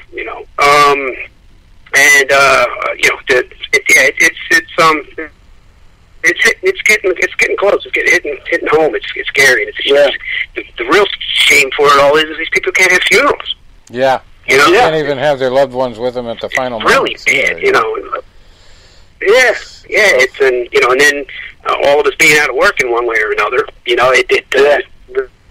It's really one giant really suck hurts, pill. That's for sure. I just worry about the whole healthcare system in general. Like if this is how they respond to something like this, and we have to shut everything down to deal with it. I mean, what's going to happen with the next one? We cannot keep doing this. And that's if it does the way the one in 1918 did, it hit pretty hard at first, and then by fall came back just bad. Yeah. It killed like 50 million people all over the world. Like, if that happens, oh man, we are really screwed. Yeah. Exactly. And not to mention our economy for years to come. This is just going to be horrendous. Right. It's going to be tough to see any sporting event, really coming back hard and seeing if at best for the next few years you might see people like sitting every other seat, and the places won't be packed. And and a lot of the bigger time stuff they were talking about, like having some of the things, like some of the fights, they were talking about having them in a studio, no audience. Yeah. And that could only. They did that in Singapore. Fights, like Top Rank and stuff. The one fighting championship. Yeah, they're the only ones that the big. So you're not going to have club shows. And then what the hell is going to happen? I mean, and then these guys can't be in the gym right now. So it's going to take, even if tomorrow they said, okay, everything's okay, it's going to be 6 months before anybody's ready to really fight. Yeah. Unfortunately, but true. It's just a bad domino effect. It just, it's a shame. I mean, I crossed off. I had 20 between boxing and MMA events I had scheduled from March 13th all the way to like the end of May, I think it was. Right. There was 20 of them. Wow. Not to mention Hall of Fame dinners that they were having here and there, Atlantic City, Pennsylvania's, New York's, all these ones I had to go to, all canceled. And it started, I was on my way to the Sands in Bethlehem, where Sonny Conto's corner, March 13th, it was Saturday. Yeah, it was 13th or 14th, whatever it was, that Saturday. And they called me up and were like, they just canceled the whole show. And I turned around and drove home. Yeah. Yep. And I just, it's just bad. I mean, everything is just, shut down, and there's no thought of what, especially when it's like, well, it's postponed till this date. No, everything nobody's postponing anything. It's just canceled. Yeah. So it's going to be tough. I know the one part. Because they can't even tell us when it's going to end. March 27th, because I was taking my dad to that one. I hadn't bought the ticket yet, but I know they had said that one was hopefully June 19th, but you don't know. One thing I said to my dad, I said, to look at it, on the opposite side, I said, we lost Hank in January 14th. And I said another friend of my dad's had fallen ill in late January, and in February, he was in a rehab center, and he was, and he had lung cancer, and they were putting him on hospice, and he died in 6 hours. And I said, Dad, my dad went to see him the day before he died. And I said, Dad, the funny thing is, I said, it's not the funny thing, I said, but the lucky thing is, you don't want to say this, but it's a good thing that these two guys, Hank was 96, Bill was 86. Yeah, they went before any of this, because there would have been no funerals, you wouldn't have got to see them, nothing. Yeah, exactly. Like I said, I got to see Hank a few weeks before he passed. My dad got to see Bill the day before he passed. I said, that way they didn't have to die alone. No, I said, which is horrible. Nobody wants that. Nobody wants that. You don't wish that on your worst enemies. Yeah, and the other thing was, because my company, I'm part of Independence Blue Cross down in Center City. Mm-hmm. And for the last 4 years, because our one sub company was in the suburbs, Fort Washington. They brought us to Center City 4 years ago. I hated it, and it just threw my routine off. But 6 months later, a position opened up to put me on site with a client back in the suburbs, and I liked it because it was close to the one LA Fitness, which is something for me better than nothing. I could do a little bag work there, I could jump rope there, I could run the treadmill, you goof off, make fun of people, I could do that. They're like right between Bill's passing or Hank's passing and Bill's passing. They call me in the city. They're like, "We're bringing you back." Why? Well, new directive. Nobody works off site anymore. Nobody works from home anymore. Everybody has to be in the city. I was really upset about it because you're taking me away from a client that I built a rapport with for 4 years, and I'm unhappy. I get down to the city. I was in the city 3 days, and then I was 3 days in one of our satellite offices. And on the third day, they're like, "New directive. Everybody's got to be from home." And I wanted to say, "Oh, we weren't allowed to work from home." And I'm like, "You know what, Tony? Shut your mouth. You're going to get in trouble. Just go home." Because if not, you're going to have one. Yeah, exactly. So it really is. It's unbelievable. I mean, could you ever think? Yeah, that, I wouldn't believe it if I saw it in a movie. Of Irish, make everybody stay at home. Yeah, I would not believe it. It's scary. Fact is stranger than fiction. And you don't know what to believe. Yeah, no. Half of the things you don't know who's telling what's truth. This, that. I'm the old hearing adage, things that never let a good crisis go to waste. That's the one thing that keeps coming to mind. Yeah. Well, that's true too. Yeah. It's just it really is. It's scary. I got 4 kids. My wife. We're here and just everybody's completely out of work, and we're sitting around. Looking at each other. It's tough. Yeah. And like I said, I'm lucky that I can work. I'm lucky that my client still needs me. Yeah. And what I do is this is for me. A lot of people can't do this, but I said when I get up in the morning, and I get my laptop set up. I said, okay, every hour I get up at 8, 9, 10, 11, start doing exercises. Yeah. And even if it's only 10 push-ups, at the end of the day, I've done 100. If it's 25 crunches, at the end of the day, I've done 250. I take a 3-mile walk at lunch, and then I do telephone pole sprints on the way back. And then, like tonight, I went downstairs, and I did 10 rounds shadowboxing, 10 rounds on the heavy bag. And when I was over, I was like, I'm calm. So when all this is done, instead of Tony Tornado, I guess we're going to call you Tony Atlas? Nice. I said, I'm going to be in shape one way or the other, and I said, that shape better be ripped and not round. Right. Well, that's the problem, man. Everybody's getting in shape round. Yeah. It's tough. When you're you can't afford to gain 2 pounds, Yeah. If I gain 5 pounds, people go, "What happened to you?" Like, wow, But if I lose 10, oh, hey, you're in great shape. You're like, what the hell? Most people could either way. That wouldn't make it. Nobody would go, "Wow, you gained 10 pounds." No, you gained 5 pounds. No, You were talking earlier about doing like stand-up comedy. One of my funniest things, which was a true story, which was with Fred Druding. You know Fred, right? Yeah, Freddie. Sure. Yeah, Fred and I were teammates for one semester at Lock Haven, and we were getting ready for the regionals, and Dr. Cox comes up with this great idea that I'm going to drop the 165. I had not weighed less than 175 that year. In fact, because that was the year I had my knee done, I was having a hard time getting my weight down under 180. I had taken fights at 190, fights at heavyweight. I'm down to 180 where I'm supposed to be. He's like, it's Tuesday. Think you can make 165 by Friday? And I'm like, are you shitting me? I'm like, yeah, I can do it, because I'm, 20 years old and I think I can do anything. And the night before the weigh-in, I'm killing myself. I'm like, I'm dehydrated, I'm hurting, And Fred's bumping up a weight class. So we're watching Roy Jones when he got disqualified against Montel Griffin. Yep. And we're watching that fight, and Roy's got a chicken parm sandwich that's about an 18-incher, because he's got to make weight. And I'm eating a sliver of an orange because I had to make weight. Yeah, and he's apologizing on that.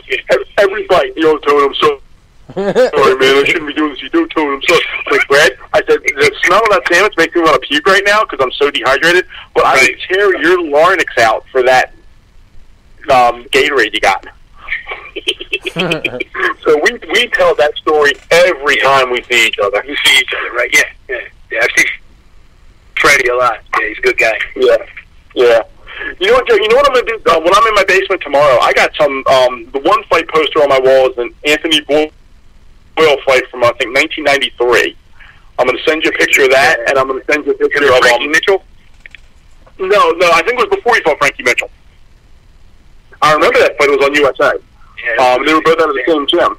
Yeah, I was there. Yeah. I went to see him fight at the convention center against Marty Jakubowski. When that fight was over, we thought Anthony won clearly, and one judge had him lose in every round. I know. It was ridiculous. Hometown. I thought he won every round. Jakubowski got his comeuppance when he had to fight Chavez, so maybe it worked out. Yeah. Yep. Well, that's where that kind of stuff was leading. Like when Frankie Mitchell and Andy Boyle fought, whoever won that fight got to fight Chavez. And Mitchell wound up fighting Chavez, but didn't go barely 3 rounds because he had been a reformed crackhead. And when he got out to Vegas, and Don King probably made sure of it, he was like fronting the money while he was out there. 50 grand here and there. And, by the time he was, he was right back to being a crackhead, before the fight even happened. So he went 3 lousy rounds and that was it. Yeah. But I used to train in the Philly Boxing Club with Frankie Mitchell. Cool. All right, Joey. Well, we've gone almost 2 hours with you. Jeez, this was a good one. Yeah, how about that? Look at that. Yeah. That was quick. It went by it quick. was fun. Yeah, it was great. So we'll definitely keep in touch with you, and definitely hope we can meet up someday and have a Philly party all together. Oh yeah. One of these we'll months. have to get together, have some drinks. Yeah. Hopefully we'll have these cards coming back sooner than later, but, right? And get you back to work and in the ring. But you got a career in whatever you want to do online. If you want to start doing YouTube videos, you're about as funny as that Bob Marley guy that does the stand-up comedy around. Yeah, I actually have. I haven't done it in a while. I had a talk show. It's called the Joey I Show. If you look it up on YouTube and Facebook and all, you get the Joey I Show. There's the Joey I Show and there's the new Joey I Show. Two different versions. The Tiger King documentary could give you an avenue. You could call yourself Joey Izotic. There you go. Yeah. Joey Izotic. Yeah, that'd be great. That would be fucking hilarious. But all right, guys. Yeah, it was great talking to you. I appreciate it. Thanks a lot. We enjoyed it, Jay. All right, guys. Thank you. All right, I'll talk to you soon. All right. All right. Bye-bye. Bye. He kind of actually reminds me of Hey, Tom, what'd you think? Frank Rizzo. Wow. Sometimes when he gets so the much accent history. in there. Frank Rizzo. So He many could great definitely do stories. an impersonation of that guy from the Jerky Boys. When you say Frank Rizzo, are you talking about the mayor? Are you talking about the mayor of Philadelphia? No, I'm talking about the Jerky Boys character. Okay. Frank, I was going to R-I-Z-Z-O. say, that was our police commissioner and our mayor for a long time. I'm like, why the hell would you think it reminds you of him? yeah, I know there was a connection there. But I think maybe that's why he picked that name. But I don't know. I don't know where the Jerky Boys were from originally. But yeah, that's a great. Jersey, guess. I think. He could do a version of the Mike Tyson show, like how Mike Tyson does the one-man show talking about his life. Mm-hmm. He could do the Bronx Tale thing with a few characters if he came up with a concept, I'm sure. And who's the other guy? Jake LaMotta used to do the one-man show talking about his life. Yeah. He could do all the above if he wanted to. That's quite the character right there. Like I said, I've known Jerry for a good 10, 15 years, easy. And and like I said, would always BS at the fights and all that. And like I said, the one photo, I bought the frame, but I can't get the photo enlarged right now because the photo shops are closed by where I live. Is I have the one 8. I want to have an 8x10, but me, him, the one referee judge who I mentioned earlier, Bernard Bruni, who refereed some of my fights. He might have refereed you out in the Nationals too, Rich, because he was one of the refs out there. And Joey I together. We have a great photo. I would like to, get enlarged. Yeah.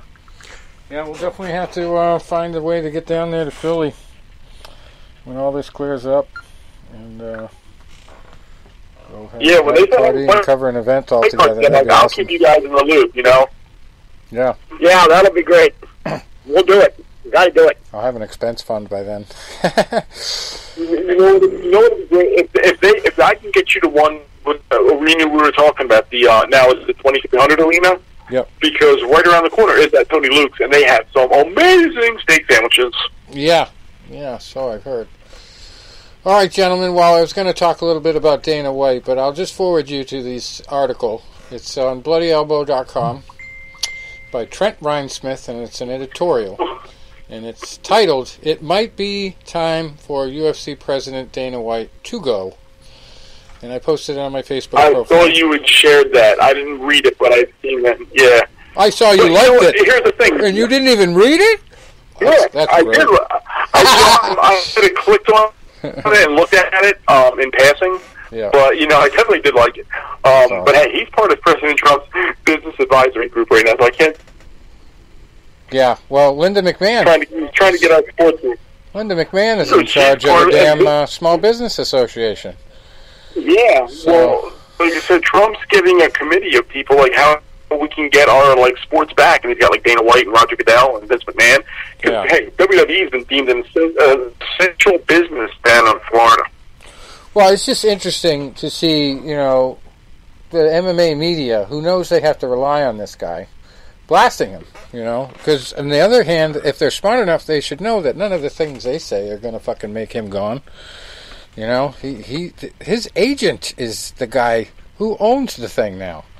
That's his agency, Ari Emanuel there.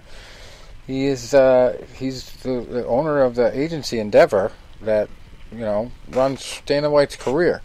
So he knows this guy personally, and there's no way he's going to get fired. Ari Emanuel is not going to fire his own guy. And, Dana is polarizing. So it's just interesting to see, just because of this COVID thing, basically, now everybody's starting to see his flaws, when you never really should have given him that much authority in the first place. Because he's never had the fighters in mind. And this is the kind of situation that will catch up to him, because here he is trying hand over fist to make fights for these guys and put on the show for the promotion so the promotion can make money, so he can make money, and so the fighters can make money, instead of saying, all right, the government's, imposing a shit show, so we're not going to have any more broadcasts, we can't do this, let's shut it all down, and I'm going to fucking reach into my own pocket and start a fund, like most of the business owners do. They start with their own money, like even if it's paltry.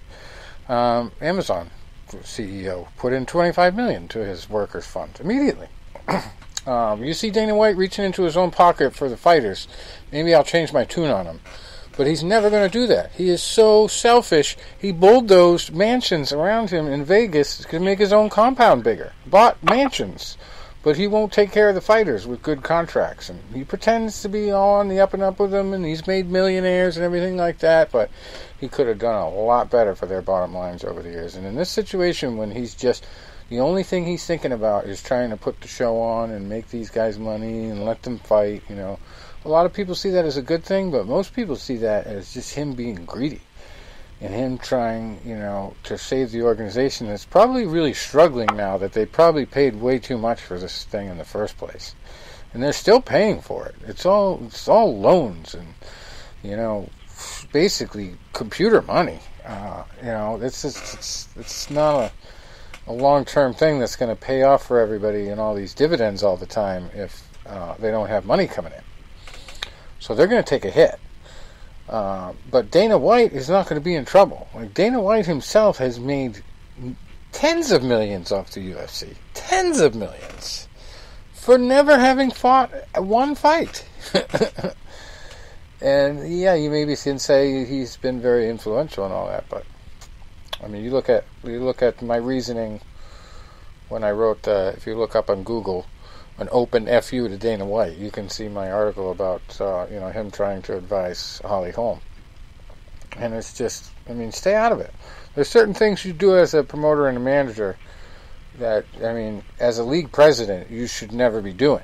And you're a promoter and a league manager at the same time in this situation, but like the Zuffa boxing thing, they actually called him out on in this editorial, and I've been saying that for months. years even, because it's an old concept that they promised that they were going to do, and they haven't done shit about it. And they're never going to. But they're going to sell T-shirts that say Zuffa Boxing all day long.